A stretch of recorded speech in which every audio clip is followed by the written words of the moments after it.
దేవుడు మన పక్షమునుండగా మనకు విరోధి ఎవడు? త్వరగా కొన్ని విలువైన సంగతులు విద్దాం. ఆదికాండము మొదటి అధ్యాయం. ఆదికాండము మొదటి అధ్యాయం 28, 29 వచనాలు కలిపి ఉన్నాయి. చదవండి ఎవరైనా.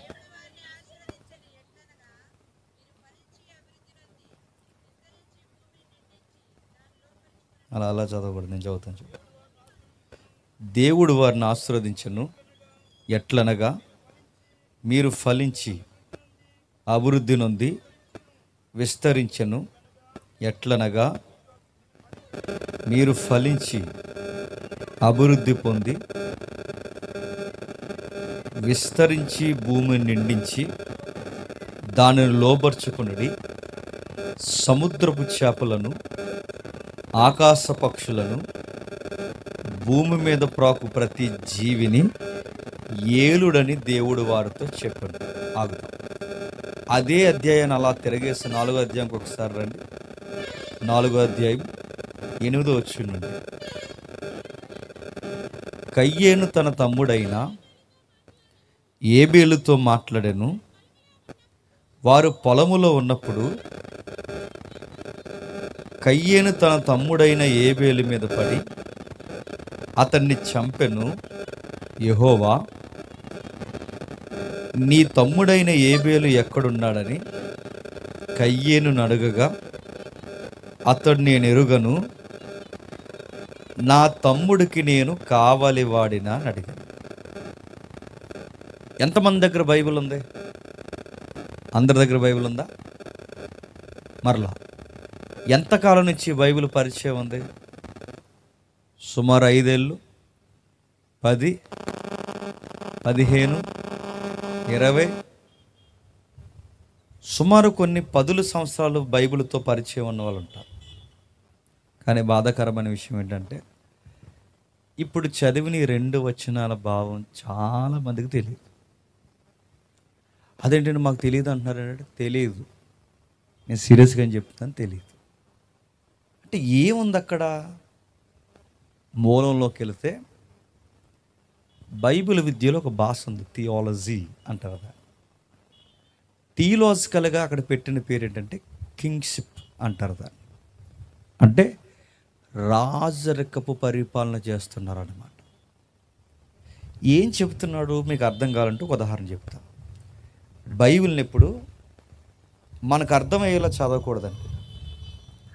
బైబిల్ని ఎప్పుడు దేవుడు ఎలా అర్థం చేసుకోవాలని కోరుకున్నాడో అలా అర్థమయ్యేలాగే చదవాలి.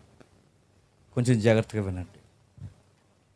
ఉదాహరణకి పెద్ద పెద్ద కొండలను పేలుస్తారు డైనమైట్ పెట్టి, తెలుసు కదా, డైనమైట్లు ఉంటాయి కదా, పెద్ద పెద్ద కొండలను పేలుస్తారు.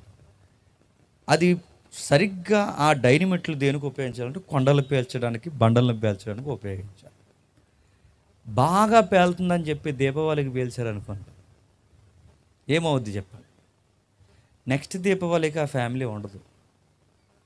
అంటే ఏ వస్తువుని ఎక్కడ ఎలా ఉపయోగించాలో తెలియాలి, దేన్ని ఎక్కడ ఎలా వాడుకోవాలో తెలియాలి. ఏ వస్తువుని ఎక్కడ ఎలా వాడాలో తెలియకపోతే దివాళీకి డైనమైట్లు పేలిస్తే ఊరంతా వల్లకాడైపోతుంది. ఏ వస్తువులు ఎక్కడ వాడాలో తెలియాలి, ఫోన్ ఎందుకు వాడాలో తెలియాలి, పెన్ ఎందుకు వాడాలో తెలియాలి, దేన్ని ఏ పర్పస్లో ఎలా వాడాలో తెలియాలి, ఒక పుస్తకం ఏ పర్పస్ మీద ఉందో తెలియాలి, ఆ రైటర్ ఉద్దేశం ఏంటో తెలియాలి. దీన్నే ఎలా ఏ వస్తువును ఉపయోగించే పద్ధతి కనిపెట్టడం అంటారు. ఇది మనకు అర్థమైతే ఈ బైబిల్ను కూడా ఒక పద్ధతి ప్రకారం రాశాడు, ఒక ఉద్దేశంతో రాశాడు. ఆయన ఉద్దేశంతో రాసినప్పుడు ఆయన ఉద్దేశానుసారంగా ఈ బైబిల్ని అర్థం చేసుకోవాలి తప్ప మన ఉద్దేశానుసారంగా బైబిల్ని చెప్పండి అర్థం చేసుకోకూడదు. బైబిల్ వెనకాల దేవుని ఉద్దేశం ఉందంటే ఉంది.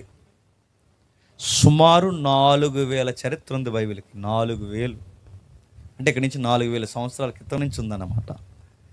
ఈ 4000 సంవత్సరాల చరిత్రలో మీరు గమనించండి, ఎన్ని తుఫాన్లు వచ్చాయండి, ఎన్ని భూకంపాలు వచ్చాయండి, ఎన్ని ప్రకృతి వైపరీత్యాలు వచ్చాయండి.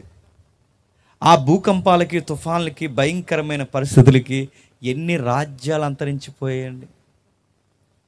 4000-3000 సంవత్సరాల క్రితం ఉన్న మన భారతదేశపు నాగరికతలు అంతరించిపోయాయి, భూగర్భంలో కలిసిపోయాయి. ఎందుకు కలిసిపోయాయి అంటే చరిత్రకారులు, పురావస్తు శాస్త్రవేత్తలు అంటారు భూకంపాలు రావడం వల్ల కలిసిపోయాయి. మోహన్ జాదోరో కానీ, సింధు నాగరికత కానీ, మెస్సపోతేమియా కానీ, మహాసామ్రాజ్యాల నాగరికతలు ఇవన్నీ భూగర్భంలోకి ఎలా కలిసిపోయాయి అంటే ప్రకృతి విలయాల వలన కలిసిపోయాయి అన్నారు. గమ్మత్తేంటి చెప్పిన, ఈ 4000 సంవత్సరాల్లో మహాసామ్రాజ్యాలు భూమిలో కలిసిపోయాయి. ఈ 4000 సంవత్సరాల్లో ఎన్నో పట్టణాలు ఈ భూగర్భంలో కలిసిపోయాయి. కానీ ఇన్ని పట్టణాలు, ఇన్ని రాజు చరిత్రలు, లేదా రాజుల కుటుంబాలు, రాజుల యొక్క భవంతులు ఇన్ని ఈ భూలోకంలో కలిసిపోయినా ఇన్ని విపత్తులు వచ్చినా చెక్కు చెదరకున్న ఒకే ఒక్క పుస్తకం చెప్పండి, బైబిల్ ఉంది. ఎన్నో పుస్తకాల కాలగర్భంలో కలిసిపోయాయి. రాజుల పుస్తకాల కాలగర్భంలో కలిసిపోయాయి. అక్కడ వరకు ఎందుకు, మన ప్రాంతపు మూలాలు, మీ ఊరుందిగా, అసలు మీ ఒరిజినల్గా మీ ఊరు మూలాలు ఏంటో చెప్పుకోవడానికి జాగ్రఫికల్ ఎవిడెన్స్ లేవు. ఎన్నో భూగోళంగా కలిసిపోయినాయి. భౌగోళికంగా అంటే ఇవన్నీ మనకు అర్థమవుతుందంటే 4 తరాలు వెనక్కి వెళ్ళి మన తాత పేరు ఏంటని అడిగితే మనకు తెలుస్తుందా? నేను అడుగుతాను, మీ నాన్న పేరు తెలుసు, మీ నాన్న పేరు కొంచెం తెలుసు, ఆ నాన్న పేరు డౌటు. ఇంకా ముందుకెళ్తే డౌట్ అడుగుతున్నాను, 4 తరాలు వెనక్కి వెళితేనే మనకి ఎంత ఇన్ఫర్మేషన్ లేకుండా పోయిందే. ఎన్ని వేల సంవత్సరాల క్రితం, సుమారు 4000 సంవత్సరాల క్రితం ఇంత చరిత్ర ఎలా ఉంది అంటే ఈ గ్రంథం కాపాడబడ్డానికి ఈ గ్రంథం వెనకాల ఎవరో పని చేస్తున్నారు. ఆ పని చేస్తున్న వ్యక్తి పేరే, శక్తి పేరే దేవుడు. ఆ దేవుడు పని చేస్తున్నాడు. అందుకే ఈయన ఒక పర్పస్లో రాంచాడు. ఎలా రాంచాడు? దీనికి ఒక పద్ధతి ఉంది. ఆ పద్ధతి ప్రకారమే దీన్ని చదవాలి. ఏం పద్ధతి ఉంది? ఆ ఆదికాండం 1వ అధ్యాయం చదువుతుంటేనే అర్థం. ఇంకా విషయం చెప్పనా, అసలు ఆదికాండం 1, 2, 3, 4 అధ్యాయాలు అర్థమైతే మొత్తం బైబిల్ యొక్క నేరేటివ్ ఏంటో ఈజీగా అర్థమవుతుంది. ముఖ్యాంశాలు మరోసారి చెప్తాను వినండి. ఆదికాండం 1వ అధ్యాయం, 2వ అధ్యాయం, 3వ అధ్యాయం, 4వ అధ్యాయం యొక్క ఆ కథనం ఏంటో మీకు అర్థమైతే, బైబిల్ నడిచిన విధానం ఏంటో మీకు అర్థమైతే, ప్రకటన గ్రంథం వరకు ఏ లింక్ నడిచిందో ఇట్టే మీకు అర్థమవుద్ది. బాధ ఏంటంటే ఇప్పుడు బైబిల్ని తెరిచి 1 గంట ప్రసంగం మాట్లాడితే వినే ప్రజలు లేరు. మరి ఇప్పుడు ఏం కావాలి ప్రజలకి? వర్షిప్లు చేయొద్దు అంటలేదు, కానీ వర్షిప్ పేరు మీద కుప్పగంతులు వేయొద్దు అంటున్నాను. వర్షిప్లు ఎక్కువైపోయినాయి. మీరు చూసారా, గంట వర్షిప్లు, అరగంట వర్షిప్లు, 40 నిమిషాలు, 50 నిమిషాలు, 2 గంటలు. కొంతమంది ఉన్నారు బ్యాచ్, ఇంకా అవదు, ఇంకా అలాగ వర్షిప్ పాడుతూనే ఉంటారు. లాస్ట్లో ఒక బ్యాచ్ ఉందండి. లాస్ట్లో అంటే ఇంకా అలా వాక్యం చెప్పరు. అంత పెద్ద వేదికలు, కొన్ని లక్షల రూపాయల వేదికలు వేసి మరి వాక్యం చెప్పరంటే వాక్యం చెప్పరు. వర్షిప్ అంటే ఆరాధన అంటున్నా. ఆరాధన అన్నవే ఆరాధన అంటే ఆరాధనేనా అని అడుగుతున్నా. ఆరాధన అంటే ఏమనుకుంటున్నారంటే లాస్ట్లో బీటు పెంచేయడం అనుకుంటున్నారు. లాస్ట్లో చేంజ్ చేస్తారు అనుకున్నారు బ్యాచ్. ఆ లాస్ట్లో అంటారు ఆరాధన అని ఆ కీబోర్డ్ ఆయన దగ్గరికి, ఆ ప్యాడ్ కొట్టే ఆయన దగ్గరికి వెళ్ళి ఆరాధన అన్నారట. ఆడినాడు దగ్గరికి వెళ్ళి ఆరాధన కొట్టు అంటే ఆడన్నాడు కొట్టుకో అని ఇస్తాడు. అది ఆరాధన. నా మాటలు నచ్చకపోవచ్చు, కానీ ఇది వాస్తవం. ఆరాధన అంటే ఏంటో తెలుసు. ఉదాహరణ చెప్తాను వినండి. నా వైఫ్ ఉందనుకోండి, నన్ను ప్రేమించాలి. నన్ను ప్రేమిస్తుందని నన్ను గుర్తు ఏంటంటే నా అవసరాలు తీర్చాలి, నా కొరకు కష్టపడాలి.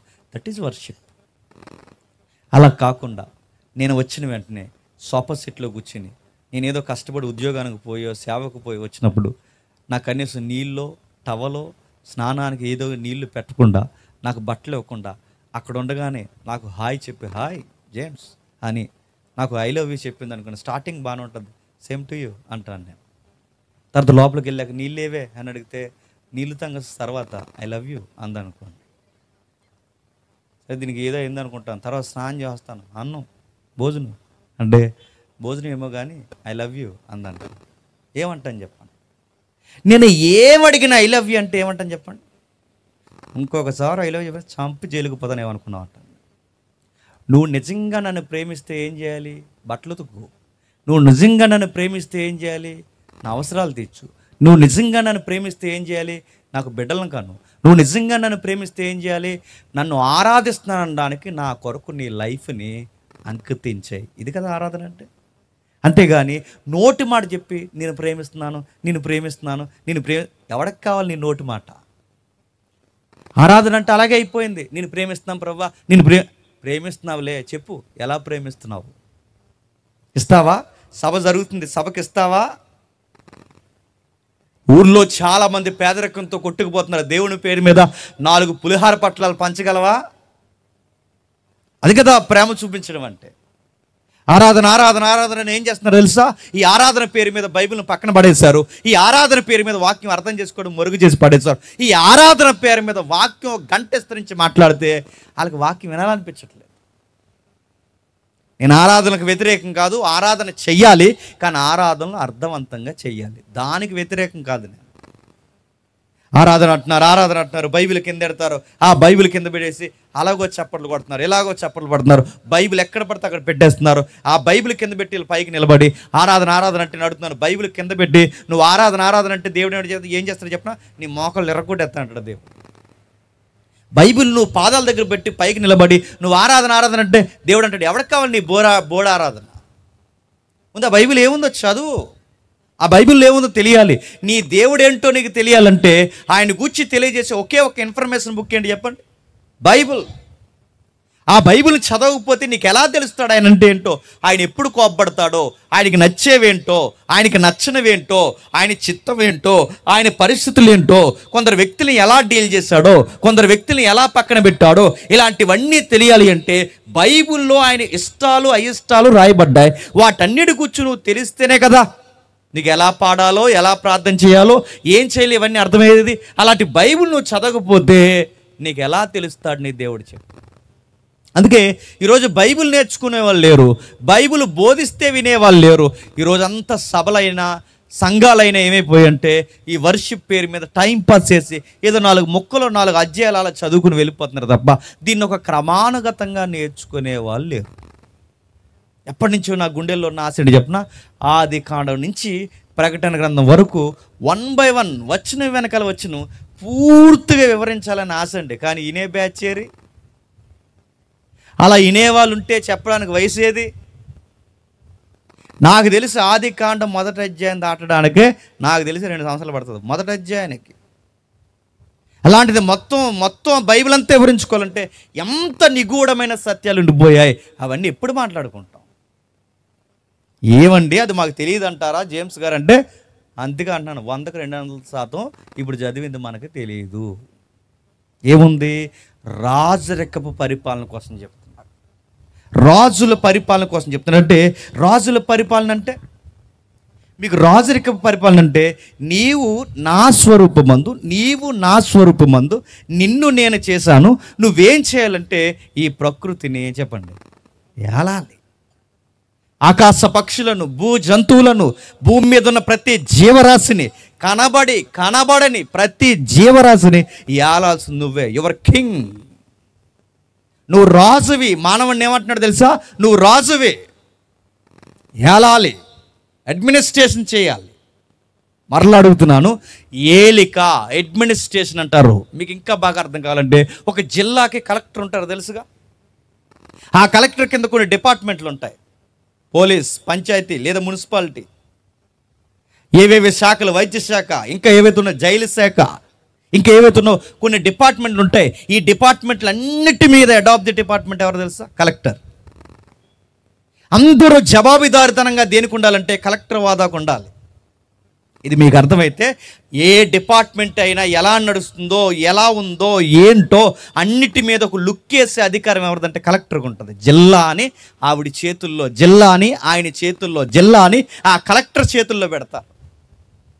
దాన్ని అడ్మినిస్ట్రేషన్ అంటారు. ఇది మీకు అర్థమైతే జంతువులు, చేపలు, పక్షులు, జీవరాశులు, కనబడేవి, కనబడనివి, ఇన్ని అడ్మినిస్ట్రేషన్లు ఉన్నాయట.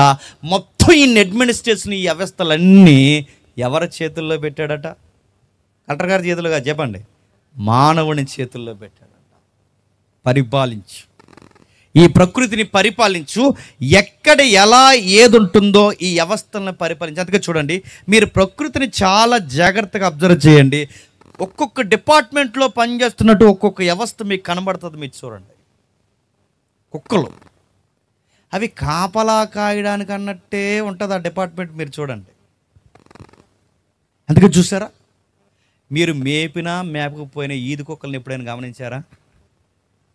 సర్రం పరిగెట్టుకు వచ్చేస్తాయి, అక్కడి నుంచి అలా స్పీడ్కి వెళ్ళిపోతాయి. టక్కమని అక్కడికి వెళ్ళేసరి కాకపోతే దాని మండలం ఏంటో దానికి తెలుసా?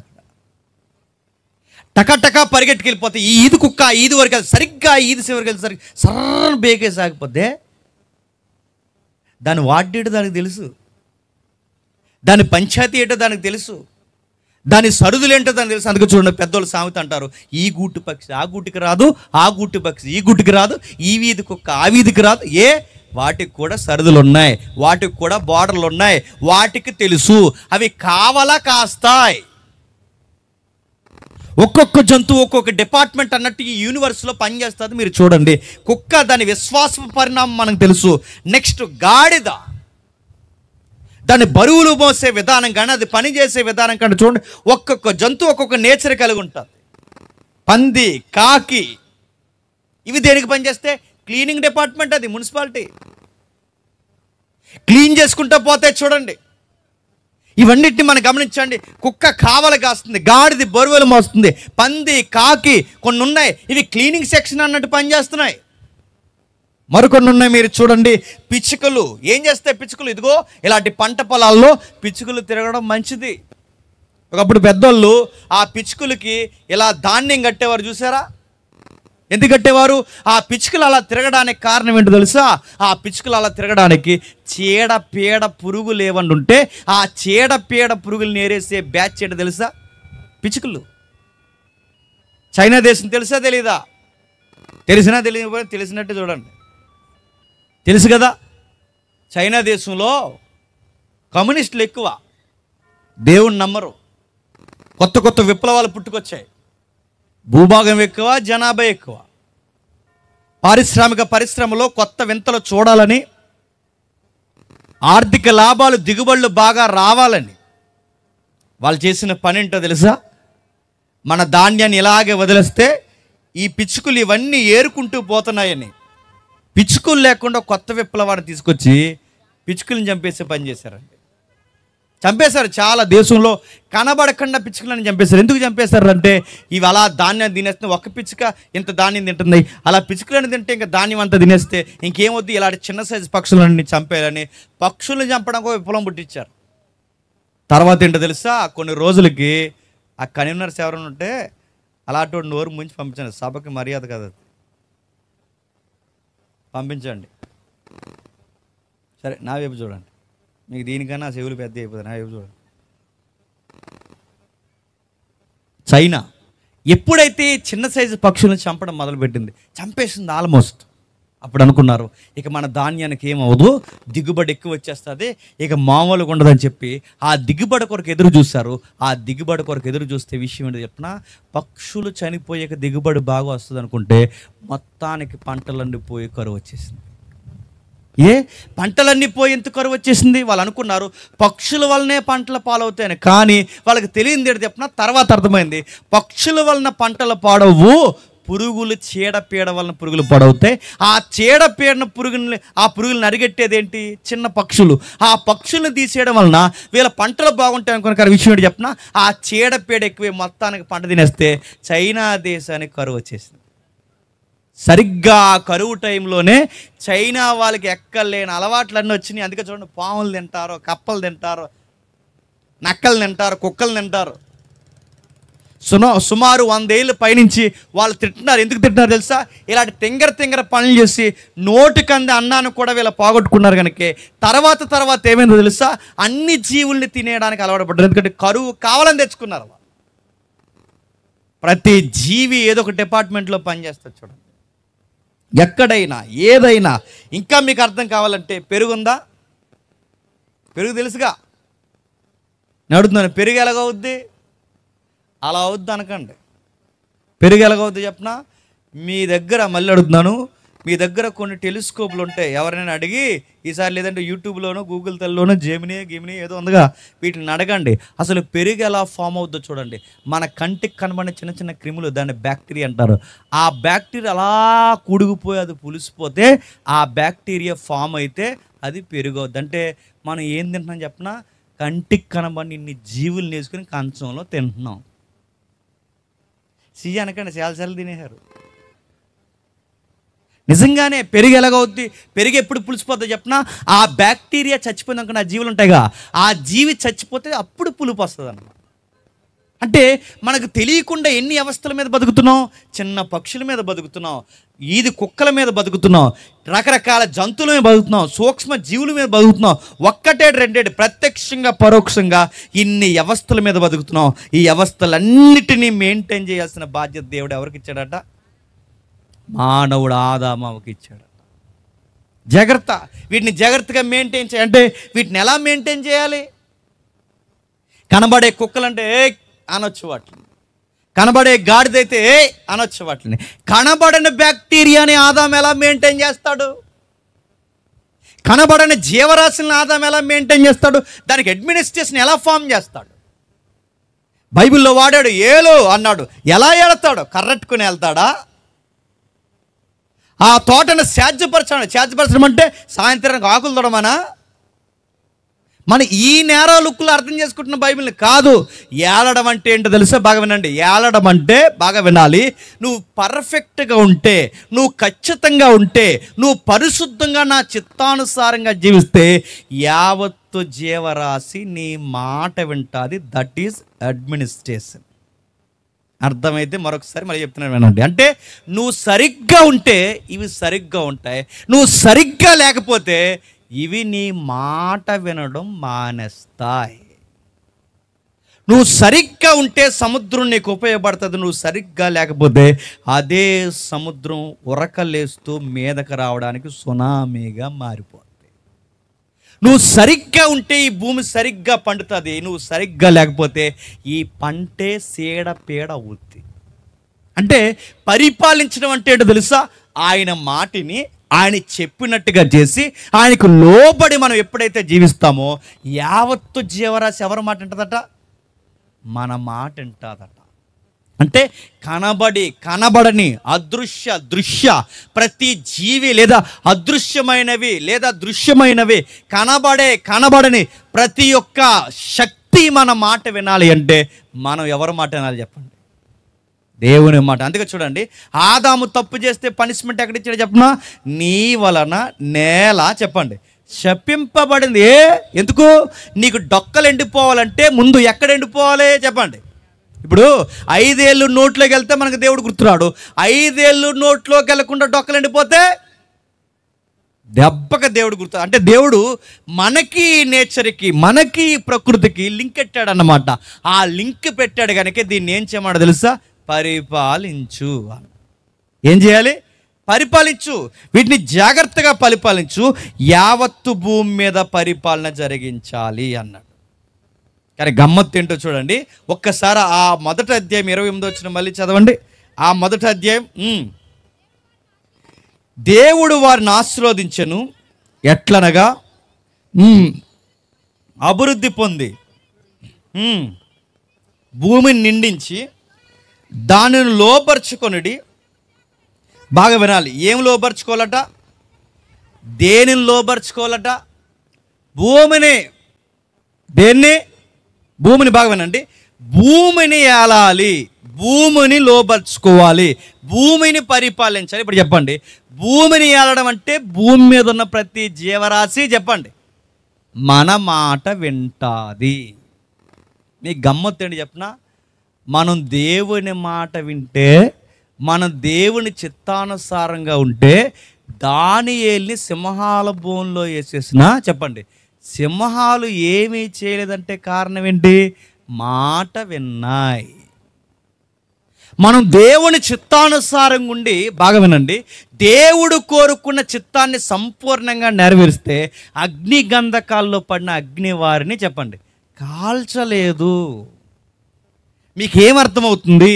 దేవుని చిత్తానుసారంగా ఉంటే ఎర్ర సముద్రం మీద నిలబడి, ఆ సముద్రం ముందు నిలబడి సముద్రం మీదకి ఇలా కర్రెత్తితే ఎర్ర సముద్రం ఏమైంది చెప్పండి? పాయలైపోయింది. ఎరుకో గోళ్ల ముందు నిలబడి ఎరుకో గోళ్ల చుట్టూ 3 సార్లు ప్రదక్షిణ చేస్తే 2-3 భాగమేనండి, సుమారు 12 రథాలు ఒకేసారి రీని వెళ్ళిపోచ్చట. అంత పెద్ద గోడ ఎరుకో గోడలో. అలాంటి గోడ 3 ప్రదక్షిణ చేసి ప్రేయర్ చేస్తే పడిపోయిందంటే మీరు వినండి, ప్రకృతి ఎక్కడికక్కడే ఎప్పుడు మాట వింటా తెలుసా? మనం ఆయన మాట వినాలి. యెహోషువ ఆకాశం వైపు చూసి, సూర్యుడా ఆగిపో, చంద్రుడా ఆగిపో అన్నాడట. ఏలియా ఆకాశం వైపు చేతులెత్తి వర్షము కురవకుండునగాక అన్నాడట. వీళ్ళందరూ ఎవరు? సూపర్ మ్యాన్లు కాదు, స్పైడర్ మ్యాన్లు కాదు. వీళ్ళందరూ ఎవరు? దేవుని మాట వినిన మనలాంటి స్వభావం కలిగిన, చెప్పండి, మనుషులు. మనలాంటి స్వభావం కలిగిన వీరు ప్రకృతిని ఎలా శాసించారో దానికి సూత్రం ఒకటే. ఆది కాండంలో ఇచ్చినది మనం మిస్ అయ్యాం. అది మిస్ అయిన దాని కొరకు ఇంత గొడ్డు జీవితాన్ని మనం భరిస్తున్నాం. అందుకే దేవుడు చెబుతున్నాడు, భూమిని ఏలాలి, భూమిని ఏలాలి, భూమిని ఏలాలి అన్నాడు. కానీ భూమిని ఏలాలని చెప్పిన దేవుడు 2వ అధ్యాయంకి వచ్చేసరికి 15 వచనంలో ఏమంటున్నాడు చూడండి. జాగ్రత్తగా వినండి, కొంతసేపు మీకు ఏం అర్థం అవ్వదు, తర్వాత మీకు అంత అర్థం అవుతుంది. 2వ అధ్యాయం 15 వచనంలో ఏమంటున్నాడు చూడండి. మరియు దేవుడైన యెహోవా నరుని తీసుకొని ఏదెను తోటను ఛేద్యపరచుటకు, దానిని కాచుకొనుటకును దానిలో ఉంచెను. మరియు దేవుడైన యెహోవా ఈ తోటలో ఉన్న ప్రతి వృక్ష ఫలమును నీవు అభ్యంతరం లేకుండా తినవచ్చు. బాగా వినండి, 1వ అధ్యాయం 28వ వచనంలో దేనిని లోబరుచుకోమన్నాడు? భూమిని. దేనిని ఏలమన్నాడు? భూమిని. భూమిని ఏలమని చెప్పిన దేవుడు 2వ అధ్యాయం 15వ వచనంకి వచ్చేసరికి ఆ మనిషిని ఎక్కడ పెడుతున్నాడు? తోటలో. ఇప్పుడు బాగా వినండి, తోట నేలాలా, భూమి నేలాలా? అబ్బా తెలివితేటలు చెప్పండి. భూమిని ఏలాలా, తోటని ఏలాలా? తోట అనగానే గేన్ అనే పదం వాడారు. అంటే ఒక సరిహద్దులు గీసి దానికి చుట్టూ ఒక ముండ్ల కంచి లాంటి ఒక చుట్టూ ఒక ప్రాకారం లాంటిది కట్టి దాటిపోకుండా నియమించిన దాన్నే ఏదేను తోట అన్నారు. యావత్తు భూమిని పరిపాలించమన్న దేవుడు, భూమిని మొత్తం పరిపాలించమన్న దేవుడు భూమి మీద స్వేచ్ఛగా మనిషిని వదిలేకుండా ఒక కంచెలాగేసి లోపల వాళ్ళిద్దరిని పెట్టి ముందు ఈ తోటను సేద్యపరచాలి. తోటను సేద్యపరచాలా, భూమిని ఏలాలా? అంటే ఇది చదువుతుంటే మీకు ఏమర్థమవుతుంది? ఇప్పుడు కలెక్టర్ జాబ్ వచ్చిందండి, వెంటనే తీసుకెళ్ళి జిల్లా ఇచ్చేస్తారా? చేతిలో జిల్లా ఇచ్చేస్తే జిల్లా ఇంకంతే, ఇంకా సంగతులు ఇంకా వారానికే గజిబిజి.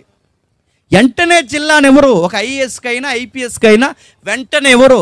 అక్కడి వరకు ఎందుకు? స్టేషన్ ఎస్హెచ్ఓ అంటే మీ స్టేషన్ ఎస్ఐ గారికి డిపార్ట్మెంట్లో వెంటనే స్టేషన్ చెట్టి చేతిలో పెట్టారు. మరి ఏం చేస్తారు? ట్రైనింగ్ పీరియడ్ అంటారు. ఏంటి? ట్రైనింగ్. ఆ ట్రైనింగ్ పూర్తి చేసుకుని పర్వాలేదు చెయ్యగలడు అన్నప్పుడు ఆయన ముందుగా సబ్ ఇన్స్పెక్టర్ గానో, లేకపోతే వేరే విధంగానో, లేకపోతే సబ్ కలెక్టర్ గానో, లేదా సబ్ ఐపీఎస్ గానో ఏదోలాగా వారిని పెట్టి కొంత ట్రైనింగ్ చేసి ఆ సీనియర్స్ చూసి నేర్చుకోవాలని, రికార్డ్స్ ఎలా రాయాలో, కేసులు ఎలా కట్టాలో, కొన్ని విషయాలు ఎలా డీల్ చేయాలో, పంచాయతీ విషయాలు ఎలా డీల్ చేయాలో, ఇవన్నీ సీనియర్స్ కింద ఈ కొత్త వాళ్ళని జూనియర్స్ని పెట్టి చూసి నేర్చుకోమంటారు. అప్పుడు వాళ్ళకి ట్రైనింగ్ అర్థమైన తర్వాత అప్పుడు ఆ జిల్లానో లేదా ఆ మండలాన్నో లేదా ఆ పంచాయతీనో తెచ్చి వాళ్ళ చేతుల్లో పెడతారు. ఇప్పుడు మీరు పరిపాలించండి. ఈ పాయింట్ మీకు అర్థమైతే భూమిని ఏలమన్న దేవుడు వెంటనే భూమిని ఇచ్చేలేదు. చెప్పండి, అర్థమైతే ధన్యత. చెప్పండి, భూమిని ఏలమన్న దేవుడు వెంటనే భూమిని ఇచ్చేలేదు. మరి ముందు ఏదేను తోటని ఇచ్చాడు. ముందు నీ పరిపాలన చెప్పండి ఎక్కడ చూపించు. ఏదేను తోటని సరిగ్గా పరిపాలిస్తే చెప్పాలి భూమిని సరిగ్గా పరిపాలిస్తాం. అందుకే ఇప్పుడు ఈ తోట నాటుతున్నప్పుడు దేవుడు చేస్తున్న పని ఏంటో ఒక్కసారి మీరు 2వ అధ్యాయం 7వ వచనానికి రండి. 2వ అధ్యాయం 7వ వచనం. దేవుడైన యెహోవా నేల మట్టితో నరుని నిర్మించి వాడి నాసికారంధ్రములో జీవవాయువు నోదగా నరుడు జీవాత్మాయను. దేవుడైన యెహోవా తూర్పున ఏదైనాలో ఒక తోట వేసి తాను నిర్మించిన నరుణ్ణి దానిలో ఉంచను. మీకు చదువుతుంటే ఏమర్థమవుతుంది? నరుణ్ణి అక్కడ పెట్టి ఆ నరుడు చూస్తుండగానే ఏమి నాటుతున్నాడు? చెట్లు, తోట. అంటే ఎలా సేద్యపరచాలో, ఎలా చేయాలో, ఎలా పరిపాలించాలో, ఈ కథాంశం అంతా ఏంటో, తను ఎలాంటి ఉద్యోగం చేయబోతున్నాడో దగ్గరుండి ఆదాముకు చూపిస్తున్నది ఎవ్వరు? దేవుడు. తన స్వరూపమందు చెప్పండి, తన పోలిక చొప్పున నరుణ్ణి దేవుడు చేసిన తర్వాత ఎగ్జాక్ట్ నరుడు ఎవరిలా పరిపాలించాలో తెలుసా? దేవుళ్ళలాగే. దేవుడు ఏం చేశాడో చెప్పండి, మానవుడు అదే చేయాలి. దేవుడు ఏం చేశాడు? దేవుడు తోటను ఎలాగైతే సేద్యపరుస్తున్నాడో సేమ్ మానవుడు కూడా అది చూడాలి. అందుకే చూడండి, ప్రతి సాయంకాలం వేళ ఎక్కడికి వస్తున్నాడట? దేవుడు తోటలోకి వస్తున్నాడట. ప్రతి సాయంకాలం వేళ తోటలోకి ఎందుకు వస్తున్నాడు? ఇప్పుడు ట్రైనింగ్లు ఉన్న ఎంప్లాయ్ ఎవరు? ఆదాము. ఈ ఎంప్లాయ్కి బాస్ ఎవరు? దేవుడు. సాయంత్రం వచ్చి ఖచ్చితంగా ఏమడుగుతాడు? వర్క్ ఎలా చేసావు అని అడుగుతాడు. దట్ ఈజ్ కింగ్షిప్ అంటారు. అంటే రాజరికపు పరిపాలన ఎలా చేయాలి రాజే చూపిస్తున్నాడు, దేవుడే చూపిస్తున్నాడు. ఎలా పరిపాలించాలి, ఎలా నాటాలి, ఎలా సేద్యపరచాలి. అంటే ఎవ్రీడే ఈవినింగ్ టైంలో బాస్ వస్తాడు. ఆ బాస్ కొన్ని మాటలు అడుగుతాడు. ఆ బాస్ చెప్పిన దానికి అకౌంటబిలిటీ సరిపోవాలి, దాన్ని పరిపాలించాలి. సేద్యపరచడం అంటే ఏంటి? సేద్యపరచడం ప్రతి డిపార్ట్మెంటు సరిగ్గా పరిపాలిస్తుందో లేదో చూసుకోవాలి. తాను సరిగ్గా తనను తాను కాపాడుకుంటూ మిగిలిన వ్యవస్థలు ఎలా పనిచేస్తున్నాయో తనను తాను పరిశుద్ధపరచుకుంటూ తనను తాను శుద్ధీకరించుకోవాలి. సేద్యపరచడం దానికి ఎబ్రిలో ఏమని ఆడతాడంటే అభాండ్ అంటారు. దాన్ని ఏమంటాడు? మీకు అర్థమైపోయిన అనంటే అభాండ్ అంటాడంటే, అభాండ్ అంటే దాని అర్థం ఏంటో చెప్పిన, చెట్లు దగ్గర పని చేసే ఒక వ్యక్తికి వాడే పదం. అంటే పని కష్టపడి పని చేస్తారు చూసారా చెట్ల దగ్గర, ఆ చెట్ల దగ్గర పనిచేసే వ్యక్తికి వాడే పదమే అభాండ్ అంటారు. మరలా ఆ పదాన్ని ఎక్కడ వాడతారు? కాచుట అనే పదం దగ్గర వేక్వలుగా వాడతారు. సేద్యపరచుటకును కాచుటకును, సేద్యపరచుటకును కాచుటకును. కాచుట అనే దగ్గర మళ్ళీ వాడిన పదం ఏంటంటే సమర్ అనే పదం వాడతారు. మీకు అర్థమైపోయినా అర్థమైనట్టు చూడండి. ఎందుకు ఈ పదాలు చెప్తున్నా ఉండండి. అభాండ్ అంటే ఒక కష్టపడి పొలంలో పనిచేసే వ్యక్తి దగ్గర వాడే పదం. రెండోది కాచుట అనే పదం కూడా సంహార్ అనే పదం వాడతారు. ఇది ఎక్కడ వాడతారు? ఇది దేవాలయంలో పనిచేసే పూజారులు ఉంటారు చూసారా, ఆ దేవుడికి కావాల్సిన పువ్వులు, ఆ దేవుడికి కావాల్సిన బలులు, ఆ దేవుడికి కావాల్సిన దేవుడి మాన్యానికి కావాల్సిన ఆ నైవేద్యాలు ఇవన్నీ సిద్ధపరుస్తారు చూసారా, ఆయన చేసే పనిని కాచుట అనే పదం అక్కడ వాడారు. అంటే ఒక పూజారి దగ్గర వాడే పదం, ఒక వ్యవసాయం చేసేవాడి దగ్గర వాడే పదం, ఈ రెండు పదాలు ఎవరి దగ్గర వాడారు తెలుసా? దేవుడు ఆదాము దగ్గర వాడాడు. అంటే ఇప్పుడు ఆదామి బాగా వినండి, ఆదాము పూజారా వ్యవసాయకుడా? మరలా వ్యవసాయకుడా యాజకుడా? దేవుడు ఏర్పరిచిన ఈ ప్రకృతిలో తన వ్యవసాయం చేయవలసిన యాజకుడు ఎవరు చెప్పండి? ఆదాము. అంటే యాజకుడు అంటే ఏంటన్నా మీరు అనుకుంటున్నారేమో, రాజుగా ఉంటూ దేవుడికి మానవుడికి మధ్యవర్తిగా వ్యవహరిస్తూ, దేవుడికి మానవుడికి మధ్యవర్తిగా వ్యవహరిస్తున్న ఆయన మానవుడైన వాడట తన ఇంటిని బాగా చూసుకోవాలట. ఎవరిల్లు? దేవుడిల్లు. ఇప్పుడు చెప్పండి, దేవుడిల్లు ఏ ఇల్లు? మీ పీజులు ఎగిరిపోయి మాట చెప్తాను వినండి. దేవుడి ఇల్లు ఏ ఇల్లు? మనం ఏమనుకుంటామంటే ఎక్కడో ఉందా అక్కడ ఎక్కడో అనుకుంటాం మనం. దేవుడి ఇల్లు అంటే చెప్పిన ఈ భూమిని కూడా తన ఇల్లుగానే పిలుచుకున్నాడు. ఎక్కడా? అదే ఆదికాండం. చూస్తారు ఒకసారి, చూడండి ఒకసారి. ఆదికాండము 2వ అధ్యాయం మొదటి 3 వచనాలు చూడండి.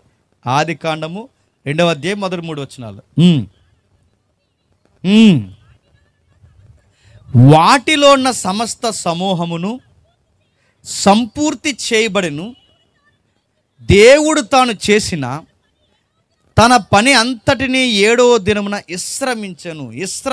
అడుగుతున్నాను, విశ్రమించడం అంటే అందరూ ఏమనుకుంటున్నారంటే ఇంక దేవుడు అలసిపోయాడు అనుకుంటారు. దేవుడు అలసిపోతాడా? అలసిపోతే దేవుడు అవుతాడా? మరి ఇంక ఇవాళ రాలేనరా అంటే అతను దేవుడు అవుతాడా? దేవుడికి ఉండే గుణం ఏంటి? కుణకుడు, చెప్పండి, నిద్రపోడు. మరి కుణకుడు నిద్రపోయినోడు రెస్ట్ ఏంటండి? కుణకుడు నిద్రపోయినోడికి విశ్రాంతి ఏంటి? విశ్రమించుటంటే, బాగా వినండి, విశ్రమించుటంటే అలసిపోయాడని కాదు, విశ్రమించంటే ఇంక పని చేయలేకపోతున్నాడని కాదు. విశ్రమించుటంటే ఏంటి తెలుసా? ఆయన చేసిన పనిని అక్కడ ఆపేసి అక్కడ సెటిల్ అయ్యాడు అని అర్థం. ముఖ్యాంశాలు మరోసారి చెప్తున్నా వినండి. దేవుడు విశ్రమించుటంటే అర్థం ఏంటి? అరే ఇంక నేను చేయలేకపోతున్నాను, నాకు చెమట పట్టింది, నాకు ఓఆర్ఎస్ తిండని కాదు, రెస్ట్ తీసుకుంటున్నాడని కాదు. విశ్రమించుటనే అర్థం ఏంటో తెలుసా? తాను చేసిన పనిని ఏం చేశాడు? తోటను చేశాడు, భూమిని చేశాడు, నక్షత్రాలు చేశాడు, గడ్డని చేశాడు, జీవరాశులను చేశాడు, తినే ఫలభరితమైన వృక్షాలను చేశాడు. ఇన్నిటిని చేసిన తర్వాత తాను చేసిన యావత్తును చూసినప్పుడు దేవుడు అన్నాడట, పర్ఫెక్ట్ అన్నాడు. చాలా బాగుంది, యూనివర్స్ చాలా అందంగా ఉంది, సరిపోద్ది. మానవ మనుగుడు కనుక్కుని ఆయన చేసిన పని అంతటిని విశ్రమించంటే ఆ పని ఇక చాలు, సరిపోద్ది అనుకుని ఆ అయిపోయిన తర్వాత అక్కడ విశ్రమించటంటే అక్కడ కూర్చున్నాడు, సెటిల్ అయ్యాడు అని అర్థం. ఆయన అక్కడ విశ్రమించారండి. జేమ్స్ గారు అంటే అర్థం ఏంటి? అలసిపోయాడని కదా, అక్కడ కూర్చున్నాడని. జేమ్స్ గారు వచ్చి ఇప్పుడు ఇక్కడ విశ్రమించవలసిందిగా కోరుతున్నామంటే ఏంటి? ఓ దుప్పటేమని పడుకుంటానని కాదు. ఏంటి దాని అర్థం ఏంటి? అక్కడ కూర్చోమని, నా పనులన్నీ పక్కన పెట్టి అక్కడ కూర్చున్నాను, అదే కదా దాని అర్థం.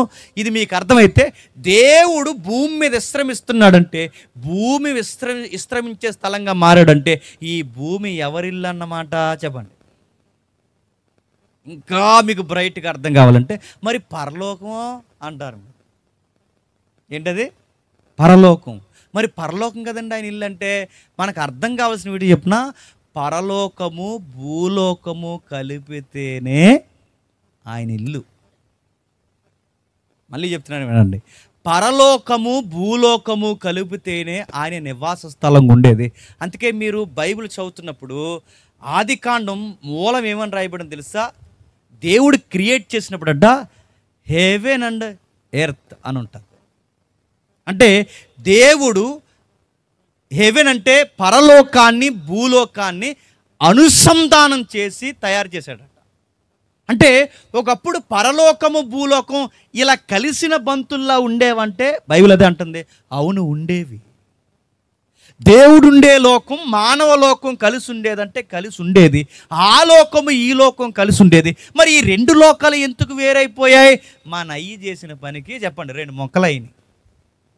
మన అయ్య ఎవరు చెప్పండి? ఆదాము. ఆదాము ఏం చేశాడు? ట్రైనింగ్లోనే కుదురుండలేకపోయాడు. ట్రైనింగ్ ఎక్కడా చెప్పండి? తోటలో ట్రైనింగ్లోనే టెస్ట్ పెట్టాడు దేవుని. ఏమని? అన్నీ తిను, కానీ ఆ చెట్టు జోలికి పోకన్నాడు. మనం ఎలాంటి చెప్పనా? ఏది చెయ్యొద్దు అంటాడో చెప్పండి, నేను చేస్తాం అంటాం. మీకు చెప్తాను దరిద్రం వినండి. షుగర్ వచ్చినోడికి డాక్టర్ గారు అన్నారట, తినకు, లడ్డూలు అవి తింటే పోతావు అన్నాడట డాక్టర్ గారు. అన్నప్పుడు అప్పటి వరకు అడిగి లడ్డూలు తినే అలవాట్లేదు, కానీ తినొద్దన్న తర్వాత లడ్డూలు తినేయాలనిపిస్తుందంట. మన బుద్ధి అది, గుర్తుపెట్టుకోండి. మనం ఏది చేయకూడదు అనుకున్నా ఖచ్చితంగా చేస్తాం, మనం ఏది చూడకూడదు అనుకున్నా ఖచ్చితంగా చూస్తాం, మనం ఏటికి దూరంగా ఉండాలనుకున్నా అదే మనకు ఎదురొస్తుంది. గుర్తుపెట్టుకో, ఇది ఖచ్చితంగా జరుగుద్ది. మానవ నైజం చూడండి, ఆ రోజే కనబడుతుంది. ఏదైనా తోటలో ఏం చేస్తున్నారు? ఏది తినొద్దన్నాడో, ఎక్కడ దగ్గర ఉండొద్దన్నాడో అదే చేశాడు ఆదాము. చేసి కూర్చున్నాడు. ఆదాము చేయడమే కాదు, తనకన్నా ముందు ఎవరు చేశారు ఈ ఘోరమైన పని అంటే చెప్పండి? అవ్వమ్మ చేసుకొచ్చు. ఆవిడ అంతకన్నానే ఆవిడ తిన్నట్టుండక ఆ తినేసిన ఆవిడ వచ్చి ఇలా రా అందంట ఆయన వచ్చేసాడు. ఏటో అడిగితే బాగుండు, నా నేటి అమ్మ ఏంటి పనులేంటి? దేవుడు అడుగుతాడు, మనం అకౌంటబిలిటీ ఉండాలిగా. తర్వాత మళ్ళీ దేవుడు అడిగితే మరి పరిస్థితులు తేడా వస్తాయి, లెక్కలు తేడా వస్తాయి, మన డొక్కలు వెనకడెద్దాడు. ఏంటి ఈ అమ్మాయి అని అడగాలి కదా. అడగలేదట, ఆవిడని అడగడు. ఆవిడ చూస్తేనే పాటలు వచ్చేస్తాయి ఈయనకి. నా ఎముకలు ఎముక, నా మాంసంలో మాంసం, కవిత్వాలు, పద్యాలు, డూయిట్లు అన్నీ వచ్చేస్తుంటాయి ఆయనకి. ఆ బుద్ధి ఉందలేండి మనకే. అందుకే చూడండి, అదే స్వభావం. తను అడగలేదు, అడిగితే బాగుండు. ఇద్దరు కలిసి తిన్నారు. తిని ఏం చేశారు? దేవుడికి వ్యతిరేకమైన పని ఎప్పుడైతే జరిగించారో ఆ దెబ్బకి బాగా వినాలి. ఆ దెబ్బకి ఏమైందో తెలుసా? ఈ భూమి పరలోకము చెప్పండి విడిపోయి. ఈ భూమి పరలోకం విడిపోయింది. అందుకే ఈ భూమి పరలోకం విడిపోయింది కనుక దేవుని లోకము పరలోకం దూరం అయిపోయింది. మళ్ళీ ఇది కలపాలి. మళ్ళీ ఇది కలపడానికి దేవుడు ప్రణాళిక సిద్ధం చేశాడు. మళ్ళీ దేవుడు మానవులతో కలాలనుకున్నాడు. మళ్ళీ మానవులతో నివాసం చేయాలనుకున్నాడు. మళ్ళీ దేవుడు నరులతో కాపురం చేయాలనుకున్నాడు. దాని కొరకు ప్రణాళికలు సిద్ధం చేశాడు. ఆదాముకు చెప్పాడు, అవ్వకు చెప్పాడు, ఫెయిల్యూర్ అయ్యాడు. వాళ్ళకి అడుగడుగున నేర్పిస్తూ వచ్చాడు. ఎన్నిసార్లు వాళ్ళకి నేర్పిస్తున్నా వాళ్ళకి అడుగడుగున నేర్పిస్తుంటే వాళ్ళ గాలికి పొట్టి ఎగిరిపోయినట్టు ఎగిరిపోయారు. దేవుని చిత్తం నెరవేర్చాడు. తర్వాత పిల్లలు పుట్టారు. ఆ పిల్లలు పుట్టిన వాళ్ళు ఎవరు? కయ్యేను, ఏబేలు. కయ్యేను, ఏబేల్ని దేవుడు ఏమన్నాడు తెలుసా? ఆ కయ్యేను కొడుతూ మాట్లాడుతూ, నీ తమ్ముడు ఎక్కడున్నాడయ్యా అని అడిగాడు. అడిగినప్పుడు వీడు ఏమనాలండి? నా తమ్ముడికి నేను చెప్పండి. ఎందుకు ఆ పదం అన్నాడు తెలుసా? మీరు ఊరకే అన్నాడు అనుకోకండి. ఆ పదం ఎందుకు అన్నాడంటే, మా అయ్యని ఎలాగే తోట కాయమన్నాడు, మా అయ్యే కాయలేదు, అలాంటిది చెప్పండి నా తమ్ముడిని కాస్తానని ఎలా అనుకుంటున్నాను. ఇంత పొగరతో చెప్పాడండి వాడు సమాధానం. అంటే నీకు మేము ప్రతినిధులము కాదు, మా జీవితం మా ఇష్టం, నీకు ఆరాధన చేస్తాం లేకపోతే మానేస్తాం, మాకు నచ్చినట్టు తిరుగుతాం, పొరుగోడికి మేము అకౌంటబిలిటీ ఏంటి? పాపం అంటే ఏంటి చెప్పనా? పాపం అంటే ఏంటి చెప్పనా?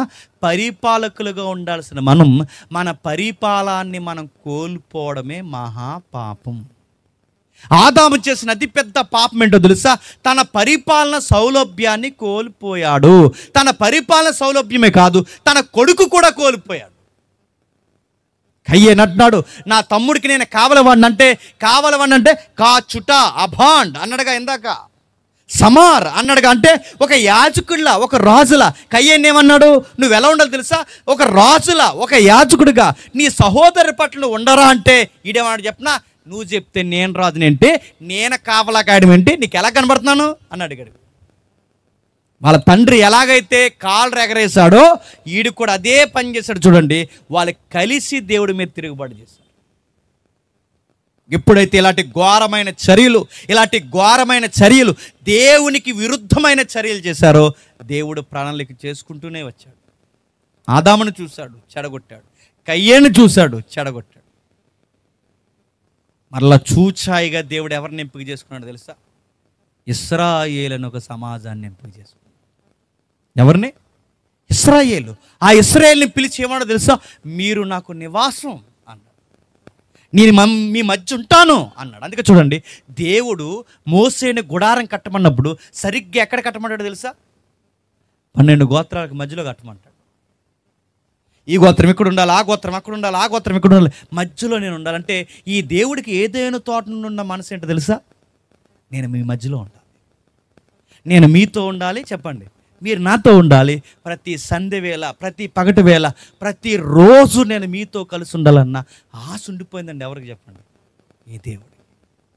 పాపం ఎప్పుడైతే జరిగిందో ఆ పాపానికి దూరం పెరిగిపోయింది. ఆ ఇశ్రాయేలుకి మందిరాన్ని దేవుడు కట్టిస్తున్నప్పుడు ఎలా కట్టించాడో ఒకసారి చూడండి. రాజుల మొదటి గ్రంథం 6వ అధ్యాయం. రాజుల మొదటి గ్రంథం 6వ అధ్యాయం, త్వరగా ముగించుకుందాం. రాజుల మొదటి గ్రంథం 6వ అధ్యాయం 29వ వచనం నుండి, 6వ అధ్యాయం 29వ వచనం నుండి. మరియు మందిరపు గోడలన్నిటి మీదను లోపలేమి ఎలుపలేమి కెరూబులు వికసించిన పుష్పములను చెక్కించెను. మరియు మందిరపు లోపలను వెలుపలను బంగారంతో పొదిగించను. ఇంకా మీకు బాగా అర్థం కావాలంటే 32వ వచనం చదవండి. 2 తలుపులు ఒలీవ కర్రవి, వాటి మీద కెరూబులను తమలా వృక్షములను చెక్కించి వాటిని బంగారంతో పొడిగించెను. 34. 2 తలుపులు దేవదారు కర్రతో చేయబడెను. ఒక్కొక్క తలుపునకు వాటి మీద అతడు కెరూబులను, తమలా వృక్షములను, వికసించిన పుష్పములను చెక్కించి ఆ చెక్కిన వాటి మీద మరియు లోపలనున్న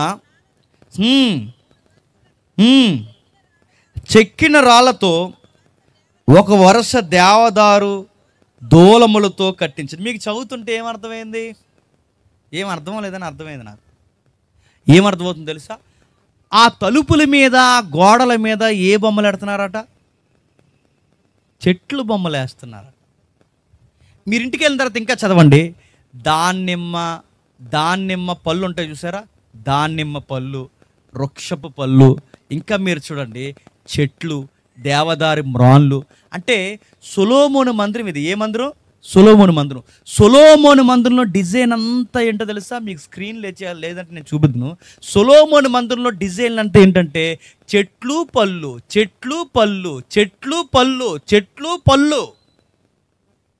ఈ చెట్లు పళ్ళు చూస్తుంటే ఇది మందిరమా తోట మందిరమా? మీకు అర్థమవుతుందో లేదు? అంటే ఇది మందిరమా, మందిర రూపంలో ఉన్న తోట, లేదా తోట రూపంలో ఉన్న మందిరమా? అంటే ఇది చూస్తుంటే ఏదో గుర్తొస్తుంది. అంటే సొలొమోను మందిరంలో ఆ చెట్లు, ఆ పళ్ళు, వీటన్నిటిని చూస్తుంటే ఏదో గుర్తొస్తుంది. ఏం గుర్తొస్తుంది? ఏదేను తోట గుర్తొస్తుంది. ఏం గుర్తొస్తుంది? అంటే సొలొమోను మందిరాన్ని దేవుడు ఎలా కట్టమన్నాడు తెలుసా? నీవు నాకు నివాస స్థలం కడతానంటున్నావే, ఆ నివాస స్థలం ఎలా కట్టాలంటే తోట సింబలతోనే కట్టాలి. ఏ సింబలు? తోట. లోపలికి వచ్చేసరికి బంగారు తోటలోకి వచ్చినట్టు ఉండాలి, జీవవృక్షపు తోటలోకి వచ్చినట్టు ఉండాలి. మెట్లు దగ్గర నుంచి తలుపుల వరకు, తలుపుల దగ్గర నుంచి గోడల వరకు, గోడల మొదలుకొని బలిపీఠం వరకు ప్రతి దిక్కున చెట్లు పళ్ళు, ఇవే జీవవృక్ష ఫలములు అన్నట్టు కనబడాలి.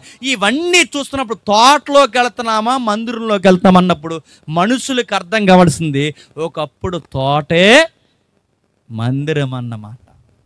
అంటే దేవుడి నివాసం ఒకప్పుడు తోటే. ఈ భూమంతా పచ్చని వనమల, ఈ భూగోళాన్ని పచ్చటి వృక్షాలతో, ఈ భూలోకాన్ని మొత్తాన్ని దేవుడు రాజగృహంగా మార్చుకోవాలనుకున్నాడు. ఏ గృహంగా? రాజగృహంగా. అందుకే చూడండి, మీరు రాజుల యొక్క ఇల్లు ఎప్పుడైనా మీరు చూసారా? రాజుల ఇల్లు కానీ, కలెక్టర్ బంగ్లాలు కానీ, గవర్నర్ బంగ్లాలు కానీ, సీఎం బంగ్లా కానీ, ఇలాంటి పెద్ద పెద్దవారి బంగ్లా ముందు ఏమేస్తారు తెలుసా? తోట వేస్తారు. మీరు చూడండి కావాలి. ఈ తోటలేసే కల్చర్ ఎలా వచ్చింది? కలెక్టర్ ముందు ఒక గార్డెన్ ఉంటుంది, మీరు చూసారా? గవర్నర్ ఇంటి ముందు ఒక గార్డెన్ ఉంటుంది, చూసారా? మనం అనుకున్నాం గార్డెన్ అంటే గార్డెన్ పార్టీలు పెట్టుకోవడానికి అనుకున్నామ్మా. గార్డెన్ అంటే గార్డెన్ పార్టీలు పెట్టుకోవడానికి కాదు అయ్యా. గార్డెన్ ఎందుకు మెయింటైన్ చేస్తారు? కలెక్టర్కి తోటతో పని ఏంటి? కలెక్టర్కి తోటకి సంబంధం ఏంటంటే హిస్టరీలో, చరిత్రలో ఉంది, తోట ఒక రాజరికానికి గుర్తు. దేని గుర్తు? రాజరికానికి గుర్తు. అందుకే రాజు బంగ్లా ముందు తోట ఉంటుంది, రాయల్టీ. నెబుకద్నెజరు పరిపాలించినప్పుడట ఏ తోట కట్టించాడట? వేలాడు ఉద్యానవనం, హ్యాంగింగ్ గార్డెన్స్ అంటారు. ఏంటవి? వేలాడు ఉద్యానవనం. అంటే గాల్లో తోటలు వేలాడు తీసినట్టు ఎవరు? నెబుకద్నెజరు. అంటే రాజులు తోటలు మెయింటైన్ చేసేవారు. ఇంకా మీకు బాగా అర్థం కావాలంటే సొలొమోను యొక్క చరిత్ర మీరు చదవండి. ఆ ప్రసంగం గ్రంథం 2వ అధ్యాయం ఇంటికి వెళ్ళిన చదవండి. ఆ సొలొమోను చరిత్ర చదువుతుంటే ఎన్ని ఉద్యానవనాలు నాటిస్తాడో. తన ప్యాలెస్ల చుట్టూ అన్ని ఉద్యానవనాలు. అంటే ఉద్యానవనాల మధ్య ఎవరుంటారో తెలుసా? దేవుడు ఉంటాడు. అంటే ఉద్యానవనాల మధ్య ఉండేది దేవుడైతే ఇప్పుడు మానవుల్లో దేవుళ్ళు ఎవరు? రాజులు. ఎవరు? రాజులు. అందుకే రాజుల్ని ఏమంటారు చెప్పిన? ప్రభువులు అంటారు. ఏంటి? ప్రభు అంటే ఆ కనబడని దేవుడు ఆయనైతే మనల్ని పరిపాలించి మనకు కనబడుతున్న దేవుడు. చెప్పండి. ఈ రాజు అని చెప్పి రాజుని ఏమనేవాళ్ళో తెలుసా? కొన్ని ప్రాంతాల్లో దేవుడితో సమానం, ప్రభువులు. అందుకే మీరు చూడండి, రాజులు తోటల మధ్యలో ఉంటారు. మీకు ఇంకా బాగా అర్థం కావాలంటే పురాతనమైన దేవాలయాలు మీరు ఎప్పుడైనా చూసారా? చుట్టూ పొలం ఉంటుంది, దేవుడి మాన్యం అంటారు.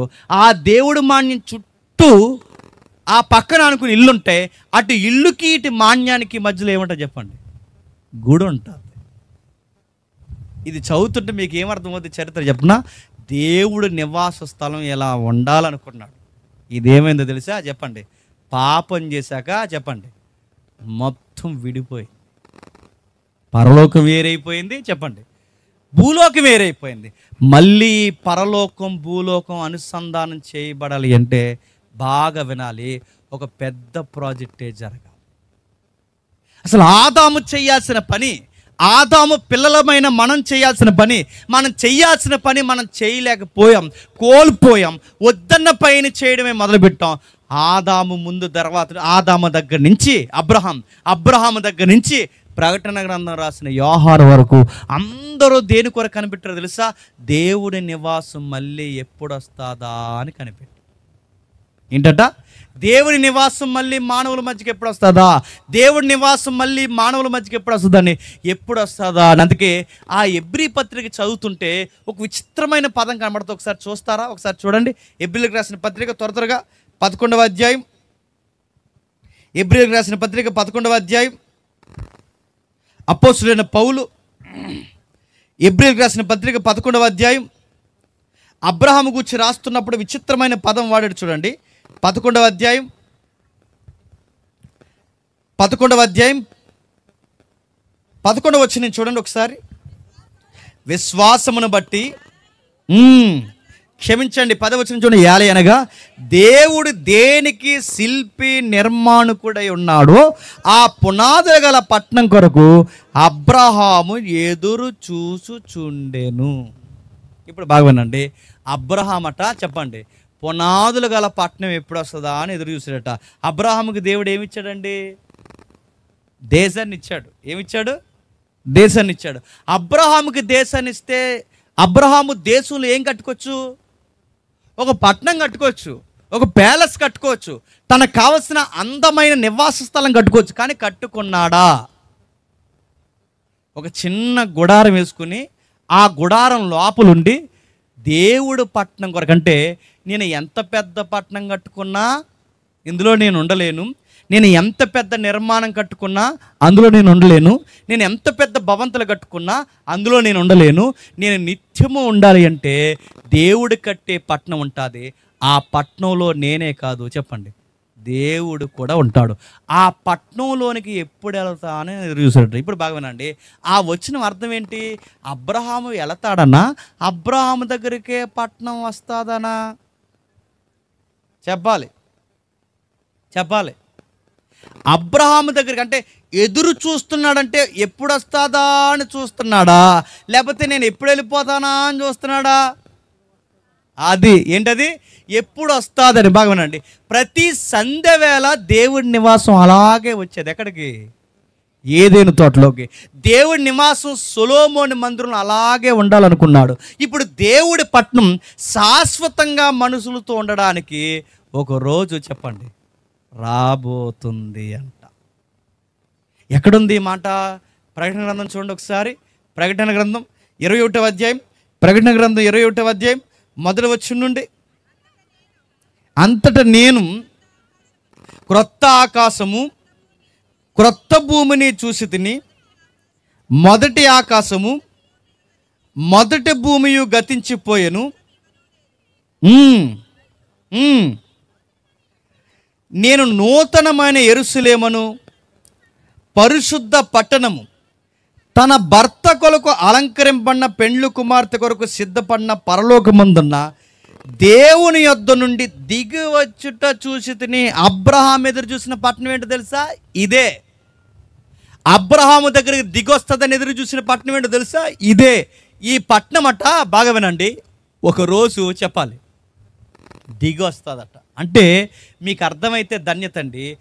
ఒకప్పుడు ఎలాగైతే భూలోకము పరలోకము కలిసి ఉండేవో మళ్ళీ పరలోకము భూలోకము చెప్పండి కలవబోతున్నాయి. ఎందుకు కలవబోతున్నాయంట కింద అంటున్నాడు చూడండి. అప్పుడు ఇదిగో దేవుని నివాసము మనుషులతో కూడా ఎప్పుడు? ఏదైనా తోటలో ఎలాగైతే ఆయన నివాసం కలిసి ఉండేదో మళ్ళీ ఒకరోజు ఈ భూమి నూతన భూమిగా మారిపోతుంది. ఈ సృష్టి నూతన సృష్టిగా రాబోతుంది. ఈ మనుషులు నూతన మనుషులుగా మారబోతున్నారు. మొత్తం ఈ వ్యవస్థ నూతన వ్యవస్థగా మారుతుంది. ఈ ప్రకృతి ఈ నూతనమైనదిగా మారిపోయి పరలోకంతో మళ్ళీ అనుసంధానం చేయబడుతుంది. పరలోకము భూలోకము కలిస్తే అప్పుడు దేవుడు మళ్ళీ ఏదేను తోటలో నివసించినట్టు చెప్పండి, మనతో నివసించడానికి రాబోతున్నాడట. ఎంత బాగుందండి జీవితం. అసలు మనం దేనికోసం బతకాలో చెప్పనా? ఇల్లు ఇస్తావా, వాకిలు ఇస్తావా, డబ్బు ఇస్తావా, రోగాలు తీస్తావా కాదు. ఒకరోజు దేవుడు మనం కోల్పోయింది ఇవ్వడానికి మేఘాల మీద చెప్పండి రాబోతున్నాడు. మనం కోల్పోయింది ఇవ్వడానికి రాబోతున్నాడు. అంటే ఏదైనా తోటలో కోల్పోయినా, ఏదైనా తోటలో దూరం చేసుకున్నా ఆ రాజరికపు పరిపాలన మనం దూరం చేసుకున్నాం. అందుకే పేతురు ఏమంటాడంటే క్రొత్త నిబంధనలో మీరు రాజులైనా చెప్పండి. ఆదాముని ఏమన్నాడు? నువ్వు రాజువి. చెప్పండి. సమార్ అంటే యాజకుడివి. ఆ బాంట్ సమార్ అంటే నువ్వు రాజువి యాజకుడివి. ఇప్పుడు కయ్యన్ని ఏమన్నాడు? నువ్వు రాజువి యాజకుడివి. వాళ్ళిద్దరు నిలబడలేంది. ఇప్పుడు క్రొత్త నిబంధనలో పేతురు ఏమంటాడు తెలుసా? ఇప్పుడు రాజులైన యాజక సమూహం.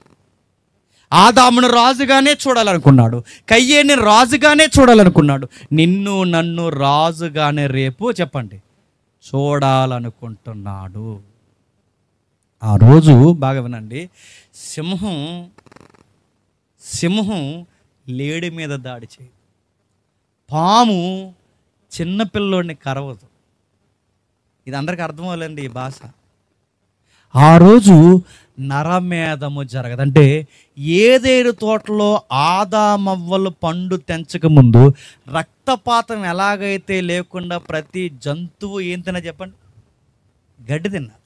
సింహం అయినా గడ్డి తిన్నది చెప్పండి, మృగమైన గడ్డి తిన్నది, ఏ జీవైనా గడ్డి తిన్నది. కానీ ఎప్పుడైతే తప్పు చేశారో ఒకదాన్ని ఒకటి ఏటాడడం చెప్పండి మొదలుపెట్టే పోయిన భాగమేనండి. శాంతి సమాధానం పోయినా ఆ జీవితం మళ్ళీ దేవుడు మనకి ఇవ్వబోతున్నాడు. ఆ రోజట యెషయాలు ఉంటుంది, నాగుపాము పిల్లవాడిని కరవదట, సింహము ఎత్తుల మీద జీవుల మీద దాడి చేయదట, అన్నీ కలిసి ఒకే దిక్కున చెప్పండి నివాసం చేస్తాయంట. మీకు అర్థమవుతుందా? అన్నీ కలిసి ఏం చేస్తాయంట? అన్నీ కలిసి ఒకే చోట నివాసం చేస్తాయంట. దేవుడు ఆ రోజు మనల్ని ఏం చేస్తాడంటే చక్కటి పరిపాలకులుగా మనల్ని మార్చేస్తాడట. చక్కటి విధి విధానాలు కలిగిన వారిగా మార్చేస్తాడు. అందుకే దేవుడు ఏం చేయడు చెప్పినా, ఆ ఆదాము పేర్లు పెట్టమని ఆ జంతువుని పిలిచాడు. పిలిచినప్పుడు ఏం చేస్తాడు? పేర్లు పెట్టు, నువ్వు ఏ పేరు పెడతా పేరు. ఆ రోజు సింహాలు దాడి చేసుకుంటున్నాయి, పులులు దాడి చేసుకుంటున్నాయి, ఏమైనా ఉందా అక్కడ? అన్నీ మాట వింటున్నాయి. మీరు నమ్ముతారో నమ్మరో నాకు తెలియదు, కానీ ప్రస్తుతానికి మనం అడవులోకి వెళ్ళామంటే ఇంక రాము. వస్తామా? ఏదోటి తినేద్దాం మనం.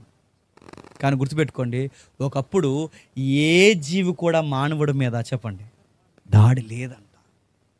శాంతి, సమాధానం, ప్రేమ, అనురాగము, జీవుల మధ్య సఖ్యత, ఇవన్నీ ఒక విచిత్రమైన సంభాషణ, ఒకదానికొకటి కనెక్ట్ అయి ఉండేవాట. అంటే మానవుడు జీవరాశి, మానవుడు ప్రకృతి ఒకదానికొకటి కనెక్ట్ అయి ఉండేవాడు. ఇలాంటిది పోయింది. అందుకే మనం తప్పులు చేస్తే బాగా వినండి, మనం తప్పులు చేస్తే వర్షాలు పడడం ఆగిపోద్ది. మీరు చూడండి కావాలి. మనం తప్పులు చేస్తే భూమి పండడం ఆగిపోద్ది. మీరు చూడండి కావాలి. ఇర్మియా గ్రంథంలో ఇలా అంటాడు, ఏమని తెలుసా? మీరు చేయు పాపను బట్టే కదా అనేక పక్షులు సమసిపోతున్నాయి అన్నాడు. అంటే చాలా పక్షులు చనిపోవడానికి కారణం ఏంటి చెప్పండి? మన పాపాలు. అదే ఇర్మియాలో అంటాడు, మీరు చేయు పాపమును బట్టే కదా ప్రకృతి తన క్రమమును మార్చుకుంటుంది. మీరు చూస్తున్నారు లేదో, వర్షాకాలంలో వర్షాలు పడుతున్నాయా? ఎండాకాలంలో సరిగ్గా ఎండలు ఉంటున్నాయా? చలికాలంలో చలి ఉంటుందా? రివర్స్ జరుగుతుంది.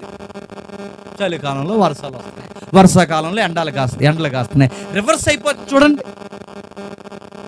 ఎక్కడికక్కడే మీరు చూడండి, విచిత్రంగా జరుగుతుందంటే మన యొక్క చేసిన పాపాలు ప్రకృతి యొక్క నైజాన్ని మార్చేసి, సముద్రం అడ్డు దాటుతుంది అంటున్నాడు, మంచు పర్వతాలు కరిగిపోతున్నాయి అంటున్నారు, ఓజోన్ కన్నం పడుతుంది అంటున్నారు, ప్రకృతి విచిత్రంగా పగబడుతుంది అంటున్నారు. ఇవన్నీ భాషా పరిజ్ఞానం వింటుంటే ఏమర్థమవుతుందంటే ప్రకృతి మన మాట వినడం మానేసింది.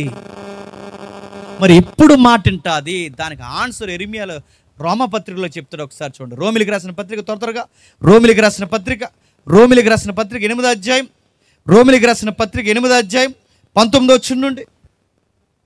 రోమిలికి రాసిన పత్రిక 8వ అధ్యాయం 19వ వచనం నుండి. దేవుని కుమారుల ప్రత్యక్షత కొరకు సృష్టి మిగిల ఆశతో తేరు చూచుచు కనిపెట్టుచున్నది ఏలయనగా, సృష్టి నాశనమునకు లోనైన దాస్యములో నుండి విడిపింపబడి దేవుని పిల్లలు పొందబోవు మహిమగల స్వతంత్రము పొందుదనన్న నిరీక్షణ గలదై స్వేచ్ఛగా కాక దానిని లోపరిచిన దేవుని మూలముగా తనను తాను వ్యర్థపరుచుకొనుచున్నది. అంటే దీనికి కూడా ఒక ఫీలింగ్ ఉందంట. ఇప్పుడు ఈ పొలంలో కూర్చున్నారా, ఈ పొలంలో కూర్చున్నారుగా, ఈ పొలానికి కూడా ఒక ఫీలింగ్ ఉంటుందట. ఆ ఫీలింగ్ ఏంటి చెప్పినా, నువ్వు ఇక్కడికి వచ్చి వాక్యం వినకుండా ఇలా ఊగేస్తున్నావు అనుకో, ఆ పొలం అంటది ఎదవ సన్నాసి ఎదవని తిట్టుకుంటుందంట. ఎవరు? ఆ పొలం. మీరింట్లో ప్రార్థన లేకుండా సెదారం చేస్తారనుకో, బైబిల్ ఇలా ఉంది, మీ దూలాలట మీ మీదట చెప్పండి మరపెడతాయంట, బండలట అరుస్తాయట. అంటే ఇవన్నీ మీరు చూస్తుంటే ఏమర్థం అవుతుంది? మనం ఊరకే ఏం జరగదనుకోకండి, మనతో కనెక్ట్ అయిన కొన్ని సాక్ష్యాల మధ్య మనం బతుకుతున్నామంట. ఒకప్పుడు ఇలానే ఉండేదంటే భూమిని వేలండి, సేద్యపరచండి అన్న ఆ మాటలో ఒకదానికొకటి అవినాభావ సంబంధం ఉండేది. ఇప్పుడు ఇవన్నీ మనకి కనబట్లేదు, వినబట్లేదు, కానీ సరిగ్గా మనం దేవుని కుమారుల యొక్క ప్రత్యక్షతలోకి వెళితే ఏమేమి మాట్లాడుకుంటున్నాయో వీటి భాష అంతా మనకు అర్థమవుద్దట. అంటే ఇప్పుడు ప్రస్తుతానికి మనకు తెలియకపోవచ్చు. మీరు గమనించండి, కొన్నిసార్లు మాట వినకపోతే బైబిల్లో గాడిదలు మాట్లాడినట్టు ఉన్నాయి తెలుసా? అంటే జీవులు కూడా మాట్లాడుతుంటే ఆయన పర్మిషన్ ఇస్తే చెప్పండి అన్నీ మాట్లాడేస్తాయి. ఆ స్తంభం మాట్లాడుతుంది, ఈ మైక్ మాట్లాడుతుంది, నువ్వు కూర్చున్న కుర్చీని తన్నెత్తది లేచి ఇంకా మానవరా ఇలాంటి ప్రసంగం చెప్పినప్పుడు కూడా అని. అందుకే ప్రకృతి అంటుందట, దేవుని కుమారులు ఎప్పుడు వస్తారని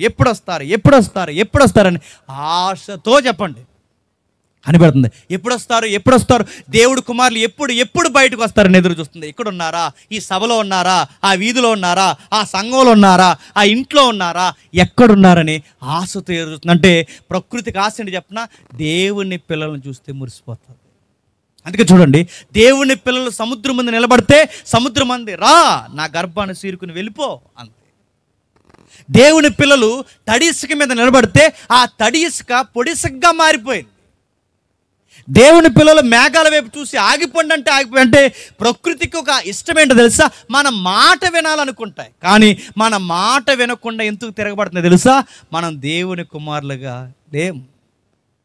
మానవ స్వభావంతో, నీచమైన స్వభావంతో దేవునికి విరుద్ధంగా మనం జీవిస్తున్నాం కనుకే దేవుడి పరిపాలన మన చేతుల్లో పెడితే మనకి పరిపాలించడం చెప్పండి రాలేదు. ఎలా పరిపాలించాలో మన జీవితం ఏంటో మనకు తెలియలేదు కనుకే నేను ముగిస్తున్నాను. మనం ఎలా పరిపాలించాలో మానవులుగా మనకు అర్థం కాకపోతే, ఎలా పరిపాలించాలో, మనం ఎలా జీవించాలో, మన ఉనికి ఏంటో మనకు తెలియచేయడానికే నజరుడైన యేసుగా దేవుడే దీనుడుగా భూమి మీదకి వచ్చాడు. ఆయనే భూమి మీదకి వచ్చాడు. ఆయన భూమి మీదకి వచ్చి చేసిన పని ఏంటి తెలుసా? మనం కోల్పోయినది, మనం చేయలేనిది, మనం ఎప్పటికీ దక్కించలేనిది ఆయన అన్నాడు, ఇదిగో ఆయన రాజ్యము సమీపించుచున్నది రండి అన్నాడు. ఆయన రాజ్యంలోకి రండి. ఆయన రాజ్యంలోకి రావడానికి మీకు ఆయనకి పాపాలు అడ్డొచ్చాయి. ఆ పాపాలకి బదులుగా నేను రుణము చెల్లిస్తానన్నాడు. మన పాపాలన్నింటినీ మ్రాని మీద తీసేశాడు. ఆయన ఉనికిని మనకిచ్చాడు. ఆయన ఏమన్నాడు తెలుసా? నా సింహాసనాన్ని మీకు ఇస్తున్నాను, ఇదిగో తండ్రి కుడిపాసన మిమ్మల్ని కూర్చోబెడతాను, నేనుండు స్థలములో మీరును ఉండులాగనా చెప్పండి మళ్ళీ వస్తానన్నాడు. అందుకే చూడండి, ప్రకటన గ్రంథంలో రాయబడుతున్న పదం ఏంటో తెలుసా? ఏదేను తోటలో కనబడే ఆ జీవవృక్షం మళ్ళీ ఎక్కడ కనబడుతుందో తెలుసా? ప్రకటన గ్రంథం. అంటే అక్కడ తినడానికి ప్రయత్నం చేశారు. ఏమని? ఆదామములు తప్పు చేసిన తర్వాత ఎప్పుడు జీవవృక్షం తిందామా అని తిరిగాడు. దేవుడు ఏం చేశాడు? ఆ జీవవృక్షాన్ని ఆపేశాడు. మళ్ళీ ఆ జీవవృక్షాన్ని ఎక్కడిస్తానంటున్నాడంటే పరదేశులో పెట్టాడంట. ఎక్కడ? పరదేశ్. పరదేశ్ అంటే ఏంటి? ప్యారడైజ్ అనకండి. పరదేశ్ అంటే ఏంటి? పరదేశ్ అంటే ఉద్యానవనం. ఏంటట? ఉద్యానవనం. బాగా వినండి. అంటే మీకు బైబిల్ యొక్క నడకంతా దేంతో ముడిపడిందండి? వనం, వనం, వనం. దేవుని యొక్క క్రియ, దేవుని యొక్క నివాసం ఆ వనము చుట్టూ. అంటే చూడండి, ఆయన నివాస స్థలం వనములతోనే ముడిపడి ఉంది. మీరు చూడండి, ఏదైనా వనములో తప్పు చేస్తే మళ్ళీ ఏ వనములో ఇరుగుడు స్టార్ట్ అయిందో తెలుసా? ఏదైనా వనములో తప్పు చేస్తే గెత్సేమనే వనములో, చెప్పండి, మనం చేసిన తప్పులకి ఈ వనములో మూల్యం కట్టడానికి వచ్చాం.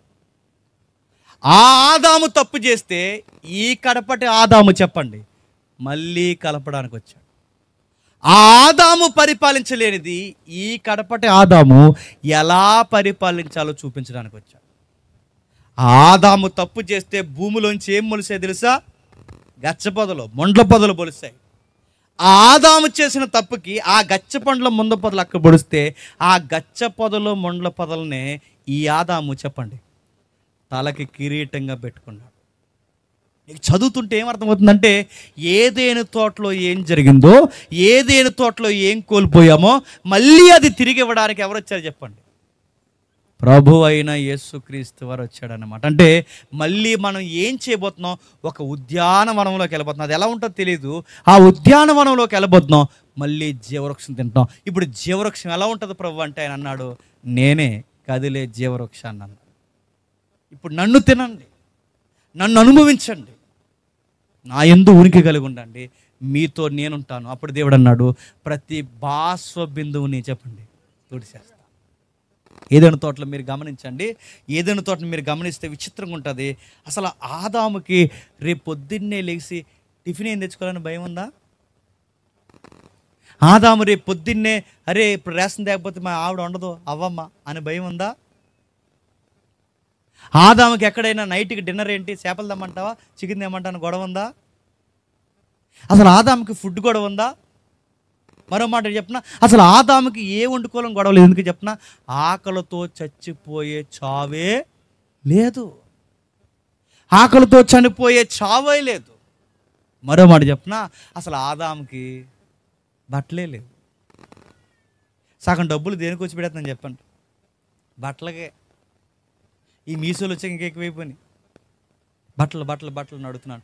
ఇప్పుడు ఆ బట్టలు కూడా ఎలా ఉన్నాయి చెప్పిన? అన్నీ సిరిగిపోయిన బట్టలే. ఎంత సిరిగిపోతే అంత రేట్ ఎక్కువ. తెలంగాణ బట్టలు అమ్మతలేదు, ఇప్పుడు అన్నీ సిరిగిపోతాయి. ఎక్కడ సిరిగిపోతున్నాయి, ఎక్కడ తిరిగిపోతున్నాయి, ఎక్కడ చింపాలి అక్కడ చింపేస్తున్నారు. సిరిగిపోయిన బట్టలు నడుతున్నారు. ఈ బట్టలు నడుతున్నాను, ఆదాముకి బట్టలే లేవు. నడుతున్నాను. బట్టలు ఎందుకు వేసుకుంటామండి చెప్పండి? బట్టలు ఎందుకు వేసుకుంటాం? ఎందుకు వేసుకుంటాం తెలియకుండా వేసుకుంటున్నారా చెప్పండి? ఎందుకు వేసుకుంటాం బట్టలు? అందరూ అనుకుంటాం సిగ్గు కోసం వేసుకుంటున్నాం అనుకుంటాను. కాదు. ఆన్సర్ ఏంటి చెప్పిన? సిగ్గు కోసం కాదు వేసుకునేది, తర్వాత విషయం సిగ్గు అనేది. ఎందుకు వేసుకుంటా చెప్పిన? ఇప్పుడు ఎండాకాలం, ఎండాకాలంగా తగిన బట్టలు వేసుకోకపోతే పోతావు. చలికాలానికి తగిన బట్టలు వేసుకోకపోతే, ఎట్టబుట్టే వేసుకోకపోతే పోతావు చలికి. వర్షాకాలానికి తగిన బట్టలు వేసుకోకపోతే వర్షానికి పోతావు. ఇది మీకు అర్థమైందంటే కాలానికి తగిన బట్టలు వేసుకుంటాం. మీకు అర్థమవుతుందిగా? అసలు ఆదాముకి బట్టలు ఉన్నాయా? ఇప్పుడు ఎండాకాలంలో పలుచుకున్న వేసుకోకపోతే గాలి ఆడదు, చలికాలంలో ఎట్టకున్న వేసుకోకపోతే మనకి విషయం బాగా వినండి, మన రక్తం గడ్డగట్టే ప్రమాదం ఉంది.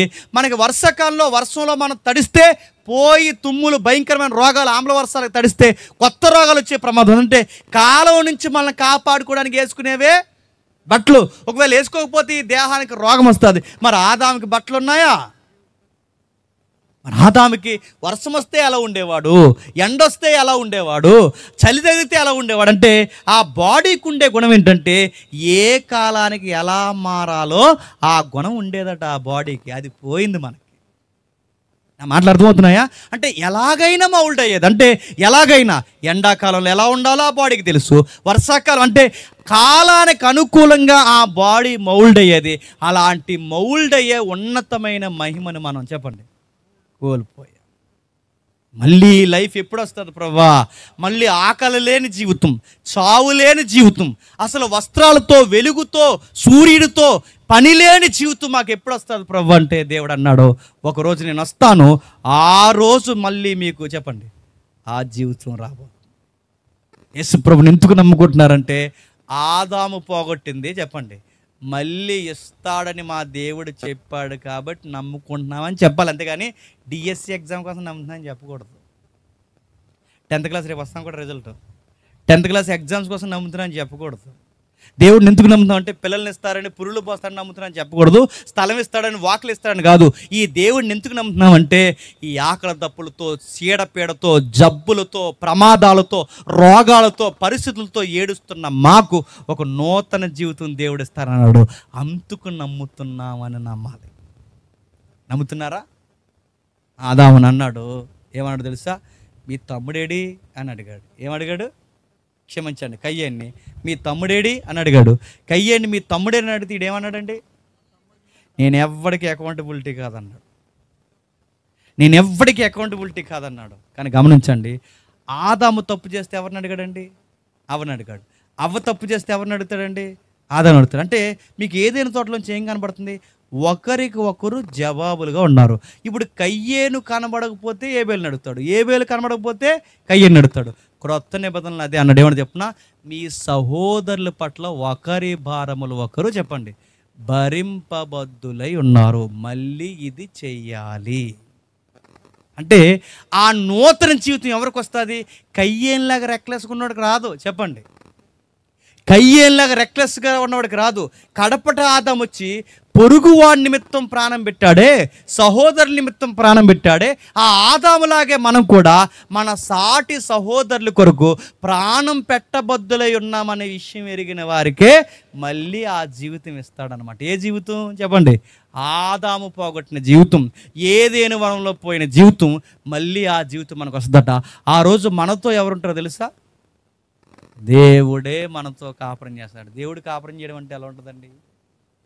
అంటే ఒక ఇంట్లో ఒక అన్నయ్య ఉన్నట్టుగా, ఒక ఇంట్లో ఒక నాన్న ఉన్నట్టుగా, ఒక ఇంట్లో ఒక అమ్మ ఉన్నట్టుగా మనతో కలిసి దేవుడు నివాసం చేస్తాడంటే మీకు ఎలా ఉంటుందండి? మీకు ఎలాగ అర్థం లేదని నాకు అర్థమైంది. ఉదాహరణ చెప్తాను, వినండి, ముగిస్తా. ముఖ్యమంత్రి గారు మీ తాలూకు అనుకోండి, మీకు ఎలా ఉంటుందండి?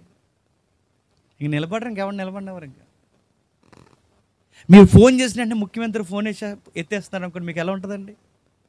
పోనీ ముఖ్యమంత్రి వద్దు, ఎమ్మెల్యే గారు ఇంక నువ్వు ఏది చెప్తా చేస్తాను అనుకోండి, ఏజ్ వరకు మీ చుట్టం అనుకోండి, మీకు ఎలా ఉంటుందండి? మళ్ళీ ప్రభుత్వం మారే వరకు అసలు నీకు నిద్ర ఎలా ఉంటుందంటే అలా ఉండదు. ఎంతకంటే నీ లైఫ్ ఒక రేంజ్లో ఉంటుంది. అరే, ఒక ఎమ్మెల్యే నీ చుట్టం అయితే నువ్వు ఇలా ఉంటే, ఒక ముఖ్యమంత్రి నీ చుట్టం పట్టమై నీ మాట వింటే ఇలా ఉంటే, ఒక మంత్రివర్యులు నువ్వు ఫోన్ చేసిన వెంటనే ఫోన్ ఎత్తి నీకు ఆన్సర్ చేస్తాడన్న ఎంత భరోసా ఉంటే, నువ్వు ఎంత ధైర్యంగా బతికితే, మరి దేవుడే మనతో ఉంటే ఆకలి లేదు చెప్పండి, దప్పికుండదు, బాధ ఉండదు, ఎండ ఉండదు, కన్నీరు ఉండదు. ఆ లైఫ్ ఎలా ఉండదు చెప్పిన? నిత్యము ఆనందంగా ఉంటాం. ఎలా ఉంటాం? నిత్యము ఆనందంగా ఉంటామంట. ఈ లైఫ్ ఎక్కడుండేదంటే ఒకప్పుడు చెప్పండి, ఏదేను తోటలో ఉండేది. ఇది పోయింది, ఆ తోటలో పోయింది.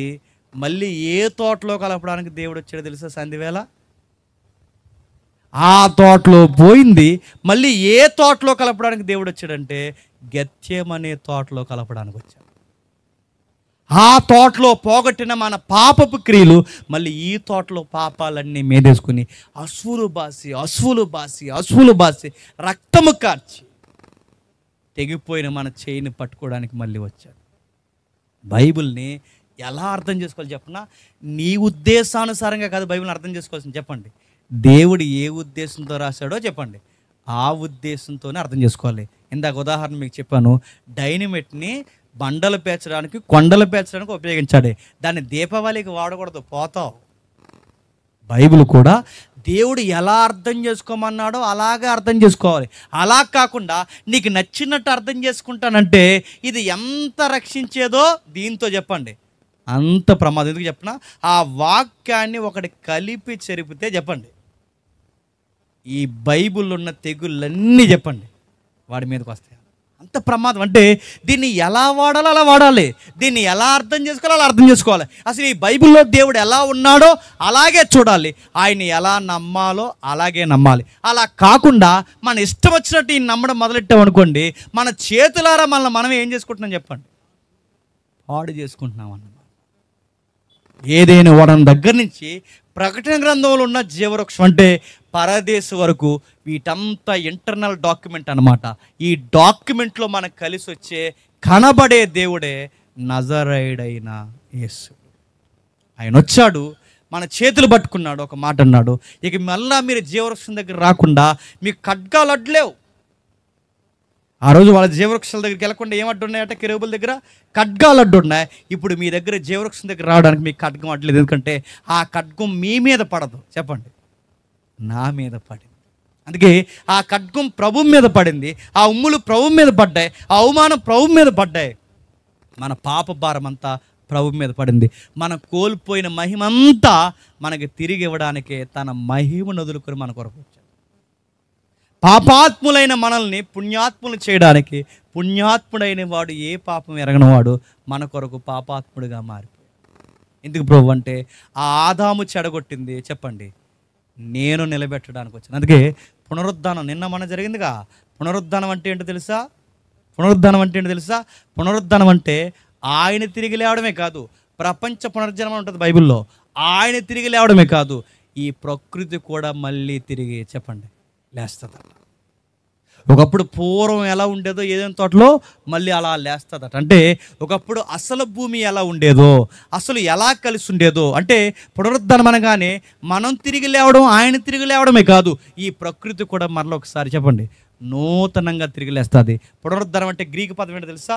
ఇలా ఉన్నది, ఇలా పడిపోయిన దాన్ని పునరుద్ధానం అంటారు. అంటే ఈ పడిపోయిన దాన్ని మళ్ళీ తిరిగి లేవడమే పునరుద్ధానం. అంటే యథాస్థితికి రావడమే పునరుద్ధానం అంటారు. యథాస్థితికి అంటే పోయినది మళ్ళీ తెచ్చుకోవడమే పునరుద్ధానం. ఇప్పుడు ప్రకృతి పునరుద్ధానం అంటే పోయింది మళ్ళీ తెచ్చుకోవడమే. ఏం పోయింది? ఎక్కడ పోయింది? ఏదైనా చోట్ల పోయింది. ఆ పోయింది మళ్ళీ వస్తుంది, సింహాసనాల మీద కూర్చోబెడతాడు, రాజుగా పరిపాలించమంటాడు ఈ లోకానికి, చెప్పండి, తీర్పు తీర్చమంటాడు. ఇది దేవుడు మనకిచ్చింది.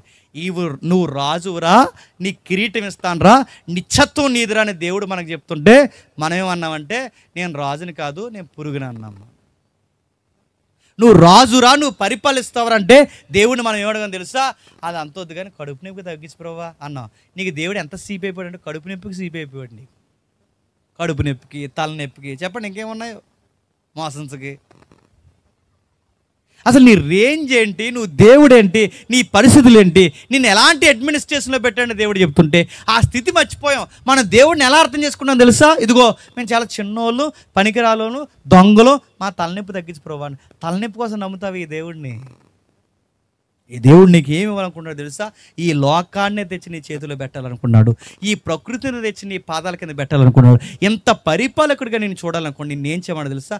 కింగ్ వర్షిప్ చేయమన్నాడు. నేను రాజుల ఆరాధన చేయమన్నాడు నిన్ను. అది చెయ్యవయ్యా. నువ్వు రాజువైన యాజకుడిగా నాకు మీడియేటర్గా ఉండవయ్యా. మొత్తం ప్రకృతి నీ మాట ఉంటుందని దేవుడు చెప్తుంటే మనం అంటున్నాం మా పంట పండించు ప్రభు అంటే నువ్వు నా మాటను, నీ పంట నీకు కలిసి వస్తుంది.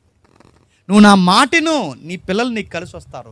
నా రాజ్యాన్ని, నీతిని ఎతుకు, నీకు కావలసినవన్నీ నువ్వు వెతకక్కరొద్దు, అవే నిన్ను ఎత్తుక్కుంటూ వస్తాయి. నువ్వు నా మాటను, ఏదైనా తోటలో రేపు ఏ వండుకోవాలన్నా గొడవ లేదు నీకు, అవే రెడీగా నీకు నీ పాదాల దగ్గర పడతాయి.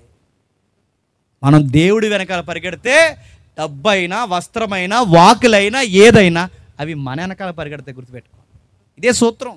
మనం అలా చెయ్యం, ముందు ఆట వెనకాల పరిగెడతాం, దేవుడిని వదిలేస్తాం. అందుకే అవి దొరకు, దేవుడు దొరకడు.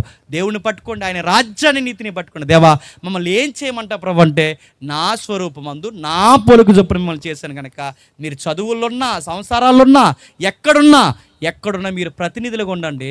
మీకు కావలసినవన్నీ చెప్పండి, నేను చేస్తాను. ప్రతినిధులుగా ఉండండి, రాజులుగా వ్యవహరించండి. అంటే మీరు ప్రతినిధి. ఎందుకంటే ఈ కుటుంబం ఎలా ఉంటుందంటే వాళ్ళ దేవుని ప్రతినిధులు అన్నట్టుగా ఉండండి.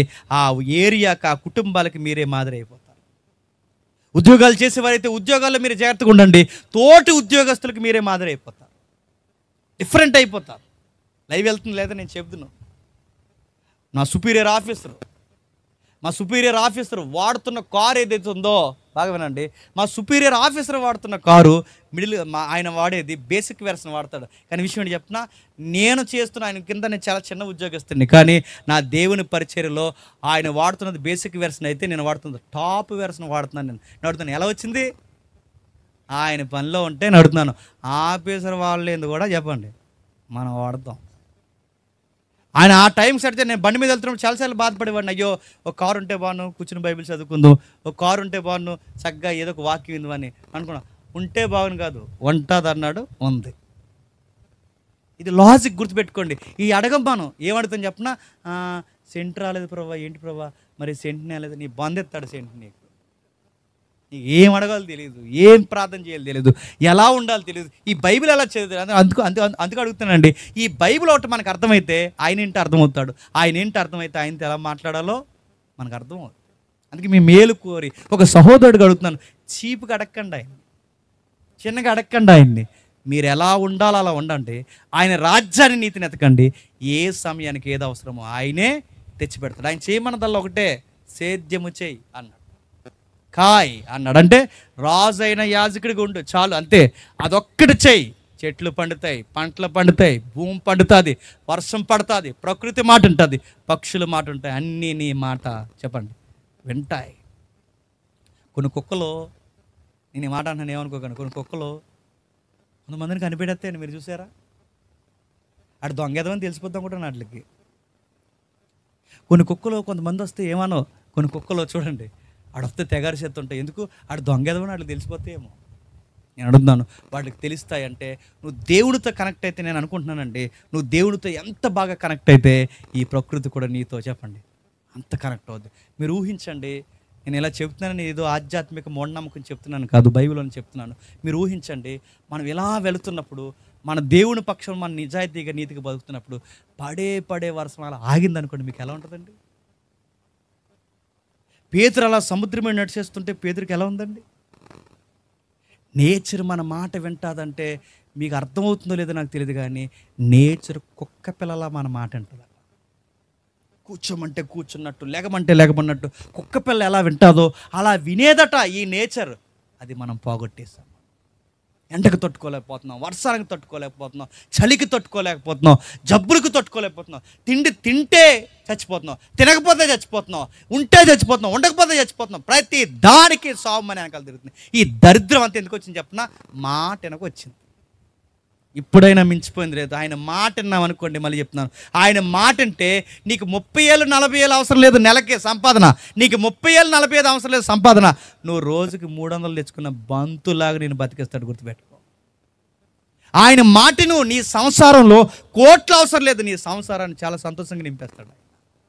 ఆయన మాటను, ఆయన వైపు తిరుగు, ఆయన చెప్పిందల్లా చేయి. నీ బిడ్డల్ని, నిన్ను, నీ భార్యని, అందరినీ ఆయన తగిన ప్రతిఫలాలుగా వలియో మొక్కలుగా మార్చేస్తాడు. ఆ దేవుడు కోరుకున్నదల్లా ఒక్కటేనండి, నేను మీ మధ్య ఉండాలి, నేను మీ మధ్య ఉండాలి. ఏదైనా తోటలోనే అదే కోరుకున్నాడు, సొలొమోను మందిరం దగ్గర అదే కోరుకున్నాడు, మోసే గుడారం దగ్గర అదే కోరుకున్నాడు. ఇప్పుడు మనల్ని కోరుకున్నది ఏంటో తెలుసా? ఎక్కడ 2 3 నా నామాన్ని ఉంటారో చెప్పండి, ఎప్పుడు మన మధ్యలో ఉండాలన్న కోరికేనండి. ఆ 2 3 ఎవరు ఉన్నారో చెప్పనా? మీ ఆవిడ, నువ్వు, నీ పిల్లలు. ప్రతిరోజు సాయంకాలం వేళ ప్రేయర్ పెట్టండి.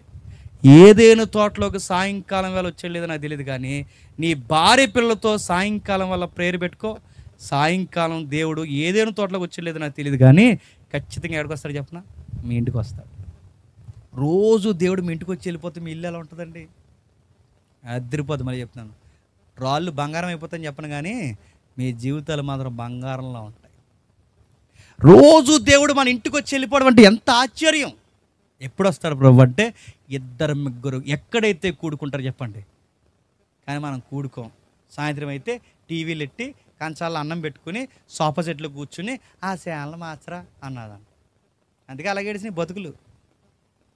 ఒక ప్రేయరు, ఒక బైబిల్ స్టడీ, కుటుంబ సమ్మతంగా తింటున్నప్పుడు ఒక ప్రార్థన, ఇవన్నీ ఏ కుటుంబం అయితే చేస్తాం, మళ్ళీ చెప్తున్నాను, మళ్ళీ మీ కుటుంబం ఏదైనా వనం అవుతుంది, మళ్ళీ మీ కుటుంబం ఉద్యానవనం అవుతుంది. ఆ కుటుంబంలో మీరే చెప్పండి రాజులైనా చెప్పండి యాజకులు అవుతాడు. అందుకే మన రాజు మన దగ్గరకు వచ్చాడు, తన కిరీటాన్ని తీసి మన కిరీటం పెట్టాడు, ఈ ముళ్ళు తీసుకుని ఆయన కిరీటంగా పెట్టుకున్నాడు. మన శరీరంతో మోయవలసింది ఆయన మోసాడు, మన శరీరాన్ని మహిమా శరీరంగా మారుస్తాను, నా యందు నిద్రించండి అన్నాడు. ఈ దేవుడు ఇంత ప్రాజెక్ట్ కొరకు వస్తే, ఎంత చేసిన ఆయన కొరకు మనకు అర్థం కాకపోతే మన ఆత్మలకు మనమే చెప్పండి ఉత్తరవాదులం అవుతాం. మనల్ని మనమే శాపగ్రస్తులు చేసుకున్న వారం అవుతాం. ఇప్పుడు నన్ను ఏం చేయమంట ప్రభు అంటే, చీకటిలో నుంచి తన ఆశ్చర్యకరమైన వెలుగులో పిలిచిన తన గుణాతిశయములను చెప్పండి ప్రచురపరచండి, అంతే చాలు. ఏం చేస్తావు? ఇదిగో ఒక స్పీకర్ని పిలుస్తావో పిలువు. ఆ రత్నా సిస్టర్ పిలిచింది నన్ను. ఒక స్పీకర్ని పిలుస్తావో పిలువు. ఇది సభకు సహకరిస్తావో సహకరించు, లేదా నువ్వే చెబుతావో చెప్పు, ఎలా చేస్తావో చెయ్యి, మొత్తం మీద ఎలా ఈ సువార్త ప్రకటన చేస్తావో చెయ్యి. ఆయన గుణాతిశయములను నీ చుట్టూ ఉన్న వారికి ప్రచారం చేయి. అదే నీ లైఫ్ పర్పస్. గుర్తుపెట్టుకో. నువ్వు నమ్మిన దేవుడిని నీ ఇరుగు పొరుగు వారికి ప్రచారం చేయి. సాటింపు వేయి. లేదు నీకు వేయడం రాదా, సాటింపు వేసే స్పీకర్ నన్ను పిలిచి చెప్పించు. నీ కుటుంబంలో కనీసం నీ చుట్టూ ఉన్న వారికన్నా చెప్పు. ఇలా ఎప్పుడైతే జీవిస్తావో దేవుడు నిన్నెక్కడా దీవిస్తాడో చెప్పండి. రాబోతున్న ఆ నూతన యుగంలో కూడా దేవుడు దీవిస్తాడు. ఈ దీవులను ఎల్లకాలం మీ అందరికీ దేవుడు అనుగ్రహించునుగాక. Amen, amen, amen. ప్రార్థన చేసుకుందాం. ప్రేమగల తండ్రి, కృపగల దేవ, మీ దయలో మీ కృపలో తండ్రి ఈ విలువైన సంగతులు తండ్రి మాకు అందించినందుకు మీకు స్తుతులు దేవ. ఏదైనా వనం దగ్గర నుంచి ప్రకటన గ్రంథం వరకు మీ చిత్తమంతా ఒక్కటే తండ్రి. మీరు మా మధ్య నివాసం చేయాలని. మీ నివాస స్థలం వేరైపోయింది, మా నివాస స్థలం వేరైపోయింది. మేము పిలిచిన పలకనంత దూరం దేవునికి మాకు ఏర్పడిపోయిందన్నంత అగాధం మాకు కనబడుతుంది తండ్రి. ఒకప్పుడు ఆదాము అని పిలిచేంత దగ్గరగా ఉండేవారు. ఒకప్పుడు తండ్రి అని పిలిచేంత పిలుపుకి దగ్గరగా మీరు ఉండేవారు.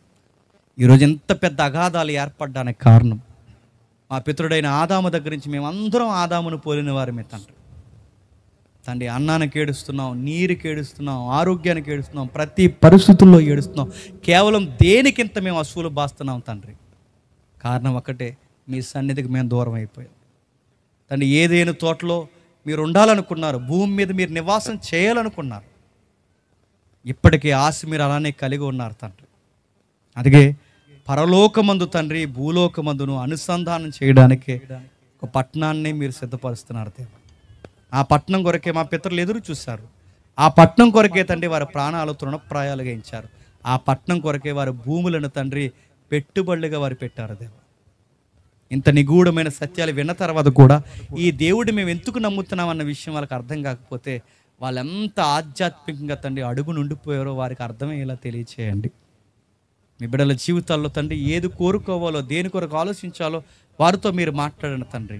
రేపు జరగబోతున్న సభలో, రేపు రాబోతున్న వర్తమానకుడు ఎవరైతే ఉన్నారో వారి నోటి కూడా మీరు మాట్లాడండి. మేము తిరిగి వెళ్తున్నాం, మమ్మల్ని క్షేమంగా నడిపించండి. నడిపిస్తున్న దైవజనుల్ని, స్థానిక దైవజనుల్ని, పెద్దల్ని, సంగీతకారుల్ని, గాయకుల్ని, ఇక్కడ పనిచేస్తున్న ప్రతి ఒక్క వ్యక్తిని తండ్రి మీరు ఆశీర్వదించండి.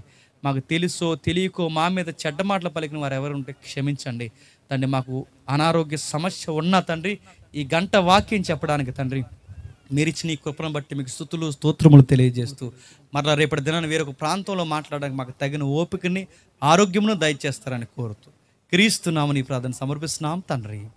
ఆమేన్, ఆమేన్, ఆమేన్.